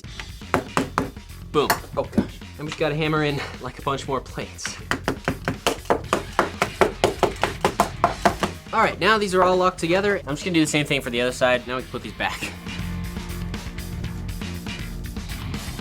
Now we take this, and this thing slides under here. I accidentally measured wrong. Turns out this one is 4 studs longer than that one, but it doesn't really matter. The goals line up, that's all that matters. Also, I just want to take a quick second to remind you guys to subscribe if you're not already. We make super cool uploads, and I'm trying to get to 1 million subscribers this year. So please consider subscribing. It would mean a lot. We only need like a couple 100,000.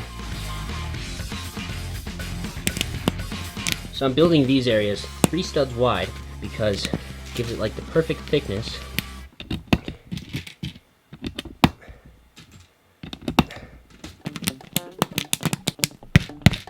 You know, this is actually a lot harder than I thought it would be. Can't wait to build the walls that go all the way around. Those are gonna be the coolest part though. So I'm gonna take this one on my phone, and I'm simply going to reflect it, and that we just need to now build in orange. I had a simple trick to make building easier. If you have something that's like flat and you need to get like the opposite of it, instead of like doing all the measurements backwards. Look how nice that looks. It looks like there's some glyphs on the side, but it's really just supposed to be designs. So now the next step is to put ramps all the way around this. What I mean by that are walls. So they're gonna literally come out like this so that the cars and the ball will stay inside of this. So here's how we're gonna do that. So we basically wanna make a curve like this that goes all the way around, kind of like a slope so that the cars can like bump into it and basically the ball can roll down it. However, this needs to go all the way around our 8x5 base plate setup. So I bought a bunch of Lego tiles. These are all 6x6 Lego tiles. So basically if we take 3 of these, attach them like that, that creates a good slope. First, let's just attach some hinges together. Let's grab some plates, and since we're inverting the curve, instead of curving this way like we usually do, we're gonna curve this way. So that means we would just need a 2x2. So we got a jumper plate on that one, and then now we can hinge it like that. We just need to build up the plate layers underneath so we get the right angle, and then we can copy it on the other side. All right, something like this should work to go around the entirety of the outside. However, there's the areas on the edges that are at like a 45-degree angle. And then let's just work on the curved part. I have these pieces, and these are some really interesting wedge plates. What's nice about these is if we attach it to this, it changes the angle. As you can see, when we put these together, they still kind of hold the angle, but it curves. So we need to do that again. All right, guys, check this out. This is gonna be satisfying. It was really satisfying in my head, to be fair. To actually attach it, I'm attaching these pieces, and these are like these little stand-up hinges, so I'm putting them backwards, right there. Several points along this. That now attaches it to the base plate. So now on the back here, I'm putting in place these braces because it works a lot better using Technic, just a couple Technic pieces. And wow, does that work good. Look how beautiful that curve is. We're going to put glass up on the top. And the way we're gonna do that, these are Lego plastic panels that are clear. And so we're gonna take one of these on each of these and just go all the way. And we just gotta connect that with probably brackets.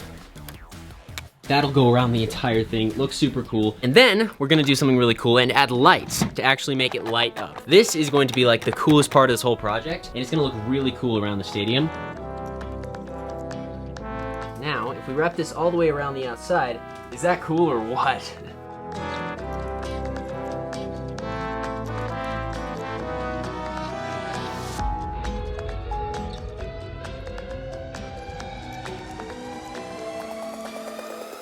All right, guys, this is it. We finally finished it. It looks absolutely beautiful. We have both of the cars in place, ready to go. I think these actually turned out really good with the shaping and stuff. I even included some decals on the Shopify car, but the pieces connections may cause us some stability issues. Either way though, they look sick. The stadium just turned out really, really good, and the LEDs really make it look a lot cooler.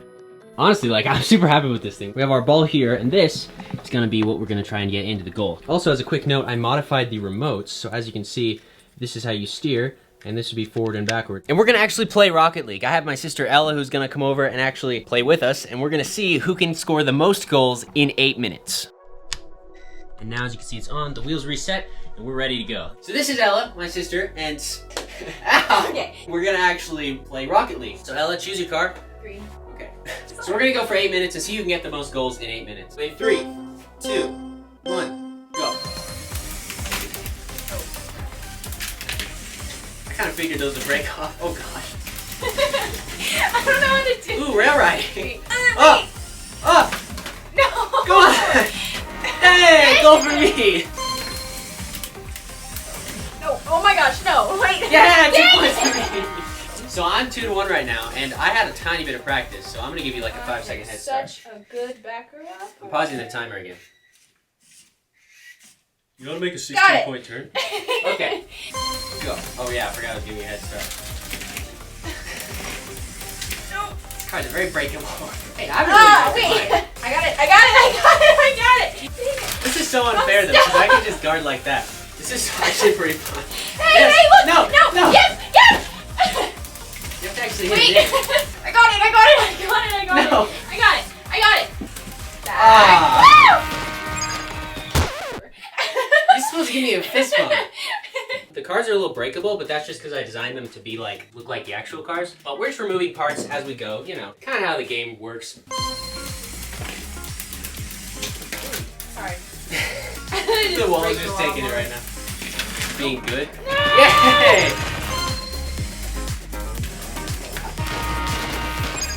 Go. My car's just gonna be with nothing left. No, no. Ah! Oh man, it's fun. Get out of my goal. That's That's cheap. my goal. You can't park You it. said. Wow, it's a lot faster without the armor on. It's kind of an advantage. Oh no! Oh no! Oh no! Oh no! Ah. Yes! Alright, there's 1:40 left on the clock, and it's 3 to 4. Go. How come you always start before go? Yes! That's called guarding. Take it off. Take it off. Oh, your whole car's breaking. Yes! I don't know. Yes! Looking so good here. Ah, that was it, Ella. Which means I win. We look equally torn up though. That's true. Today, I'm gonna test 5 Lego boats in different types of liquids to see how viscosity affects the buoyancy force. That is so cool. Or to put it in less scientific terms, we're gonna play sink or float with Lego boats. Starting with our control boat, and we're gonna put our little oobleot in here and test to see if it floats inside our tank of water. Oh, filling up. It's going down. So as you can see, our Lego boat has filled with water, so I'm gonna call that a sink. Now that we've tested with water, we're gonna move on to our next liquid. For each liquid we test, I'm gonna get one chance to add something to the boat to make it float. And if it works, it's a float. If it doesn't, it's a sink. You get the idea. Our first liquid we're gonna test is slime. Dude, I wanna take a bath in this stuff. So the way we're gonna measure the thickness of our different liquids is with what's called a consistometer. And it's gonna measure the viscosity of our different liquids. You can see inside here there's a bunch of different numbers, and we're gonna see how far the liquid travels during a set time. Push this button down, and start the timer. And it goes all the way to the end. As you can see, slime isn't very viscous. So this one has a viscosity of over 23. My idea for this boat is to add vertical propellers that will constantly be spinning and create some sort of upward force. I'm thinking though, if we attach 2 motors together, like that, we put the battery box in the center of the boat, and then have each motor kind of at the end with some bars that go down into the water. Now I have no idea if this will work, and we only get 1 try for each of these boats, so hopefully that'll work. So on each of these motors, if we add an axle right here, and then a propeller like this needs to spin like this, but since we only have 2 motors and I want to put 4 propellers so it's kind of even, we need to create some little arms that come out that'll still rotate. So we can create a 90-degree actuator with one of these pieces and some of these little bevel gears. Then we can take another axle and put it through like this. We've now transferred our motor movement 90 degrees. So slap this guy on our motor, boom. Now we have sideways, so now we need 2 more of those to go down. This might be too many, but we'll see. I'm gonna build a few more of these, snap them on each side of this axle, and hopefully that will work. I'm just gonna add a few extensions for these propellers so they go down a little bit further, but that's basically it. As you can see, add 3 more propellers and they'll all spin like that. We'll see if this thing actually works. So we've got our slime here, and this is Ooblat. He is our crash test dummy. It's actually a buildable figure, pretty cool. And as you can see, he does not float in the slime. I mean, he does, but he's underwater. But you get the idea. So we're gonna put Ooblat in our boat design. As you can see, all we gotta do is just add our propellers, which just clip on like that. But if we slap those on, we push the button, and they all spin. And those are all spinning the same direction. There we go, let's test this out. Oh. Hey, look at that, it's climbing up it's climbing up the axles. That is so cool. I wonder if it'll tangle in the gears. One thing I didn't consider is that, you know, the batteries in the motors are a little bit heavier. We do have slime on the inside, right under the motors there, on the inside of the boat, but it's not affecting the flotation. I think it's still positively buoyant. I'm really curious though, if I flip the switch right here, turn it on reverse, if it'll actually dig down into the slime. Let's see. Does it do anything? It doesn't change anything other than make it bob up and down. All right, I'm gonna call that a float. Let's go. Oh, those propellers in the slime is really cool. The next liquid we're gonna test is cooking oil. I'm not sure about this one. So let's get the viscosity of our oil here and start the timer, go. Oil is another substance that does not have very high viscosity. For the oil boat, my idea is to build a pneumatic pump inside the boat that'll shoot air underneath the boat and create bubbles in the oil that will make the boat float. Now, I have no idea if this will work, but I know that we can make a pneumatic pump. So the way we're gonna do that is with one of these guys. This is a pneumatic actuator. Actually, this is a pump, so it only has one exit. So the cool thing about this is if you take a pneumatic tube like that, you can kind of hear that noise. That's air pumping out. So if we put this in here, you can see it makes bubbles in the water. So now all we have to do is figure out a way to motorize that. I've actually come up with this beautifully designed, patented design for a pneumatic pump. You basically take 2 of these, you put a little pin through both the black sides, so those will stick together. And then we connect this to a Technic brick by putting an axle through with a bushing, kind of slide those on there like that. Then to get that opening, closing motion, you can see if we have something circular, like a cam that rotates. So if we take 2 of these little discs, snap those together on an axle, snap that on there. Then we just gotta connect this to a motor, and there we have it. We'll put this in the boat, kind of like we did with the last one. This could literally be in here anywhere. We just need the tube to go underneath the boat and mount that down here somewhere. The nice thing about these tubes is they fit pretty perfectly inside one of these Technic bricks. Now I just gotta build one more of these pumps for the other side. Random fact about my week, I was walking in Walmart, minding my own business, trying to get over to where the groceries were, and I saw some guy at the end of the aisle. He was kind of just like, kind of staring at me. He was like emptying the trash or something, and he goes, "Sup, dude?" I was like, "What's up?" He's like, "I'm just emptying the trash." I didn't really know whether to thank him or why he even started a conversation in the first place, but I was like, nice. Comment down below if you've ever had a weird interaction like that, where you just don't know what to say. I don't know, this really threw me off. Check it out. This is not gonna work. Well, let's test it out anyway. That is the amount of oil that the average American eats every 6 months. So first, we test if Ooblat sinks or floats. There he is, he's sinking. Now he's back. He could do better on a boat. This one, you push the green button on top, and pneumatic pump spin, and here we go. Let's see what happens. Are bubbles forming? Hey, they are forming. Check that out underneath, they're forming underneath. That's perfect. And, okay, but the inside is filling with oil, so that's not perfect. It could be worse. Yeah, you can see the inside sort of filling with oil.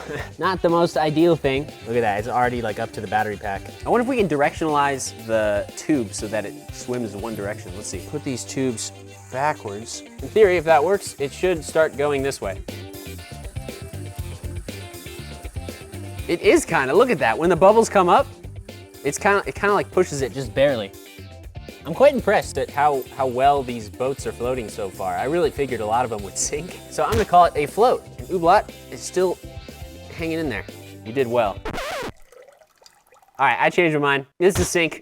There was like 90% oil in this. The next liquid up is tar, a very sticky substance usually used when coating driveway. We'll pour our tar in here. And we probably should have shut it first, but that's okay. We'll just keep going. If we start our... What are we at? Hey, it's actually pretty accurate. Looks like tar is about an 11 or 12 on the viscosity scale. Super scientific, ain't nobody perfect. Now, for the tar, I am just going to add a bunch of balloons. The idea for this is that the helium in the balloons, which float, You know what, I'm not gonna try and science this. Have you ever seen the movie Up? That's what we're gonna do. So I'm just gonna add a few Technique pieces on top of this to create a bar where we can tie all the balloons on. And there we have it. Goodbye, my friend. He's not sinking. What the heck? Oh, that's why. Well, Ooblot sank because he's not coming up to the top. Wait. Oh, there, we got him. So now we're gonna put Ooblot in our boat. I probably should have rinsed him off first, but he's in there. He's broken out. So our boat is gonna go right on top like this. And then to make this float, what we're gonna do is blow up some balloons and tie them using these guys. Slide on our balloons. No! This is gonna totally work, even though it hasn't even started sinking yet. By the time I finished putting all these balloons on, if it was gonna sink, it would have sunk. But we're gonna do it anyway, because we're here. Wow, actually, I think that's helping. Look, it actually brought up this side a little bit more. Wait, if I move these over here, like look how much this helps it. So like, here's without. It actually kind of works. Now will it float away? Oh. Yeah, this didn't work, so we're just gonna. The Lego boat already floats in the tar, so this is a float. The next liquid up is paint. This should be pretty interesting. 3, 2, 1. There it goes. In 15 seconds, we are at 7, which is a lot lower than the other ones. So to make our boat float in paint, there is an ancient technique we can use. The ancients, I don't know who. I'm gonna be honest, I saw this on YouTube Shorts. They would actually take long pieces of rope and coat them in tar and then stick them between the boards in the boat. And so I thought to myself, hey, we have some tar. Since our control boat is multicolor, it'll be a little hard to see if paint's getting in the inside, so I built a white boat, which is essentially the exact same. We take our liquid tar, pour some of that out, and some of these cheap threads I got. Oh, it smells like a parking lot. Dip this in the tar, and we'll put this across there. And then with our clean hand, put this back on. I mean, it might work. Let's already start to pass. So now we just need to do that for all the brick layers, one after the other. Better get to work, I guess. Now some of these pieces, it's a little hard to fit a string, so I'm just gonna like rub a little tar from my finger. See if that works.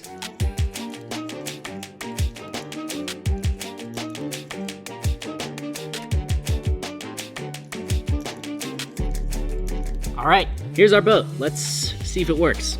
Before we test this one out, make sure you guys subscribe so you can become a part of the Brick Science Stud Army by clicking the button down below so you don't miss any videos. We got our Ooblot guy here, and he's slowly sinking into the bottom.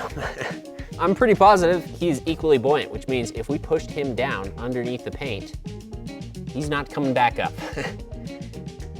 That's cool. Here we have our boat. As you can see, it has dried. It's been like over a day. And the tar-soaked strings in between the bricks, I think, may work in some places. I have no idea. Let's let's give it a try. That's why we're here. Well, we needed to get in the water anyway. So. We also ran out of crash tests, so we're just gonna put regular Ooblot right inside the boat like that. And it looks like it's floating. There's no paint on the inside of the boat. Actually, you can kind of see it getting in right here. If you look really close, there's some red paint coming in. Yeah, like we could just push this down and it's not sinking into the boat. Wow, the tar strings are actually working. The only places I can see it coming in are in the parts where I realized later I missed some of the strings, but paint floats. Also, that looks sick. Let's test the next one. The next liquid we're gonna test is pure honey. We'll see what happens. This is gonna be fun. Here we go. Oh. Wow. Honey's a little bit more viscous than paint.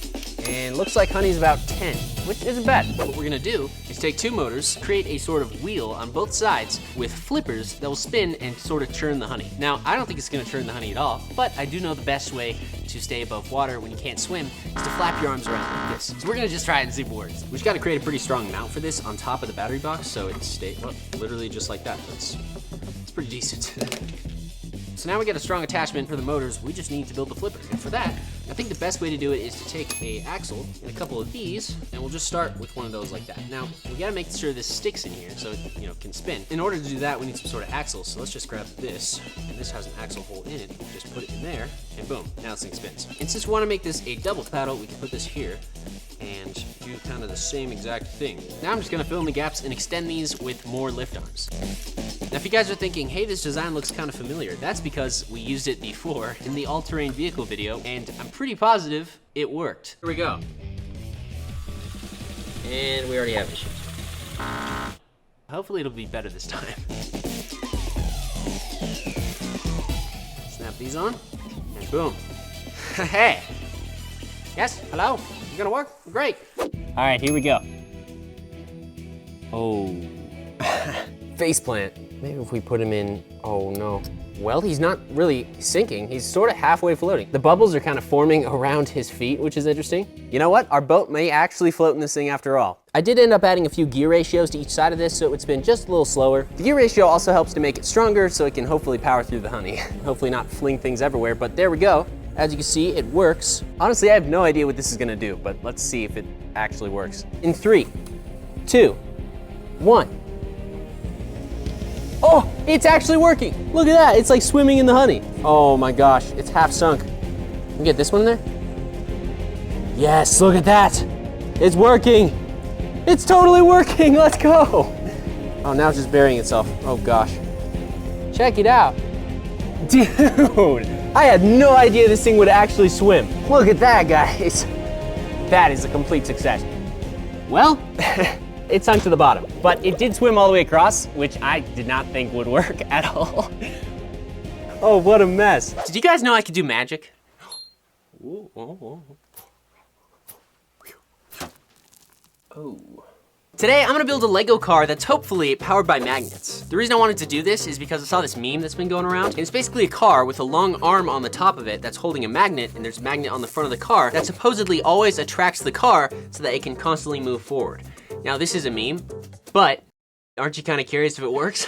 So these are magnets that I bought, and these are actually horseshoe magnets, the ones used in the memes. As you can see, they stick together. Important thing to note when using magnets is that you never want to put them near electronics because they could wipe them. So the first thing we gotta do is build a car with 4 wheels and then attach magnets to the front of it. Lucky for us, we have a lot of wheels to choose from. So now we have 4 tires, obviously. That's how we build our car. We're gonna put 2 here and 2 here. So now we just need to build a frame. Start with some Technic pieces.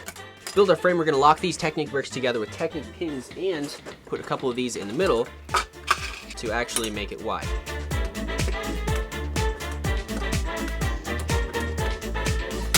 Nice, and the easiest way to build up a frame is using Technic pieces because it's pretty quick and it essentially just builds a simple frame, and then we can just connect this. So for the wheels, we just need to attach them using long axles. So take one of these and we throw that through there. Add one of these. Then we add our wheel. Now this can snap in just like that. And now we have a wheel. Wow. Now we just gotta attach the other wheels. Ta-da! Perfectly functional car. Now, the question is, if we take this, I'm gonna show you something here that you're gonna need to keep in mind later. If we take this, we loop it around that, keep this in mind, hold this magnet in front of it, it moved the car. Now I want you to keep that in mind later as a scientific experiment that we just did, for lack of a better word. So we just gotta build up the walls on the car, and then we can build the crane arm, which will attach to the front, and then we'll attach the magnets to both of those. We need to make sure we leave space over here, or like a little gap or something to snap in the magnet holder, so we don't just build up the wall and then realize later, hey, we should have attached a magnet there. How do we attach this right here? Here's what I'm gonna do. I'm gonna grab one of these. I'll put that right there. We'll lock that in to make sure it fits into the frame, but then all we gotta do is just put in a couple of these pins, like this. Nice, and then this should fit right in between there. Now that we have those poking out, we can just build the rest around it. See, like this. Wow.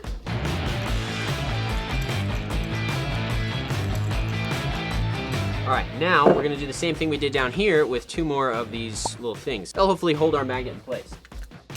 Now to attach the magnet, all we gotta do is slide this in here, and add 2 axle thingies.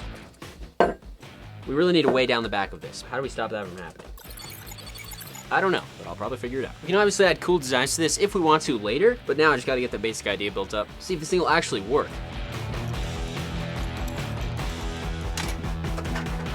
Now we got a plate on top, and we'll hammer this down, and the plate on top will lock everything together as long as we can hammer it down. We put this across here, This is 4 blocks up, and if you have 4 blocks between 2 studs, you can take a lift arm, attach it to this, and then attach this here, and then this simply snaps in, and because they're 4 bricks apart, it is the perfect length for those to line up. So now, the back end, as you can see, very not heavy. Very light, I meant to say. So something heavy we can put back here is a bag of coins, and that will weigh this down. And see, now what we do, we load it into the back like that. Actually, we have to put this piece in first, but after that, we do it. Oh yeah, now we gotta push a lot on this side for it to actually flip over. Simple weight mechanics, you guys. I came up with it myself, even the name. Now that we got the mount in place and the weight in the back, all we gotta do is build up this front driver's cab, I don't know what it's called, and then we can build the arm. See, I told you I was good at magic, and forgetting to press the record button, apparently. So now it looks like this. Doesn't that look pretty sick? Now, we need to build the arm that's gonna hold the other magnet. We want this magnet to be actually facing the car, and basically we're gonna have an arm that just comes up off the car and holds the magnet, which will hopefully propel the car. Well, the best way to use this is probably using Technic, and I'm gonna use some yellow because yellow looks cool. I'd like to take this second right here to stop you and ask if you might consider subscribing. It's free. All you gotta do is hit the button right down below. Hit the subscribe button. Let's get back to this. So now, I just wanna see if this will actually hold it. If we do this and this, it does hold it. That's exactly what we need, like that. Technically, we could just attach it right here. Let me just adjust that a little bit. We need one more joint here, and then we'll go straight down to the other part. Now we just need to stop this from going in that way because that's where the magnet is. And if this is going to attract the magnets, it has to be a static connection. Otherwise the magnet will just swing into it. So all we gotta do for that is just lock this using, bam, now it's locked. To add details later, we'll add some of these studs on the side bricks, and that will let us make cool designs on it. And they will continue re-certifying it. Now, one of the problems we're gonna have, if you take this and you hold it here, you know, it's not that bad. You can hold it up. If you go further to the end, because of all this extra weight now being multiplied by the distance, I'm sure that's how it works, it's much harder to hold this up. So we're gonna need to build something kind of like we did here, kind of the same thing, where it holds it up for where it connects to the truck. So now it's step 85. We need to connect this to this. So what I'm doing is I'm adding these corner pieces to make it rigid, because sometimes I can only connect this, like this yellow piece here, to one side of this. So by adding these pieces in the middle, it makes it rigid and strong. Thinking, we'll do like 2 of these of the longest size. Put those in here. That should get us up to the right height.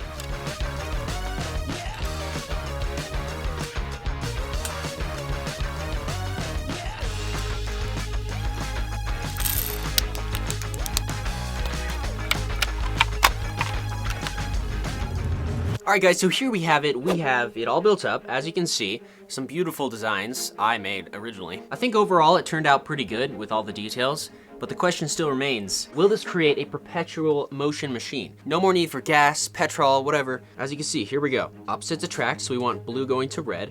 All right, so now we have the magnet here. The chocks are still in place, so it can't move. When we take the chocks away, the question is, will this actually work? So here we go. We're gonna prove the hypothesis here. In 3, 2, my hypothesis is correct. So as you can see, you cannot create an infinite motion machine using magnets. So here's why this car doesn't work. From how I understand it, you can imagine it like this. If I take one magnet and I put it above my head, and I take the other magnet and I hold it above my head, I don't fly into outer space, because that's not how magnets work. According to Newton's first law, an object, this car, that's at rest on this table will stay at rest unless it's acted upon by an external force. Now it's not at rest. If I were to stand here and pull myself forward, I'm not gonna go anywhere because I'm pulling myself. The reason these 2 magnets don't make the car move is because they cancel each other out. You gotta remember, movement is relative. So when I put this magnet in front of this magnet, it doesn't just carry it away. That's not how it works. If both magnets are attached to the same thing, there's no external force at work except for gravity. But if we take one magnet off and hold it in front of the car, we can make the car move because I'm holding the magnet and I'm acting as an external force. Check out one of these 2 videos popping up on the screen because I think you'll really enjoy them. See ya.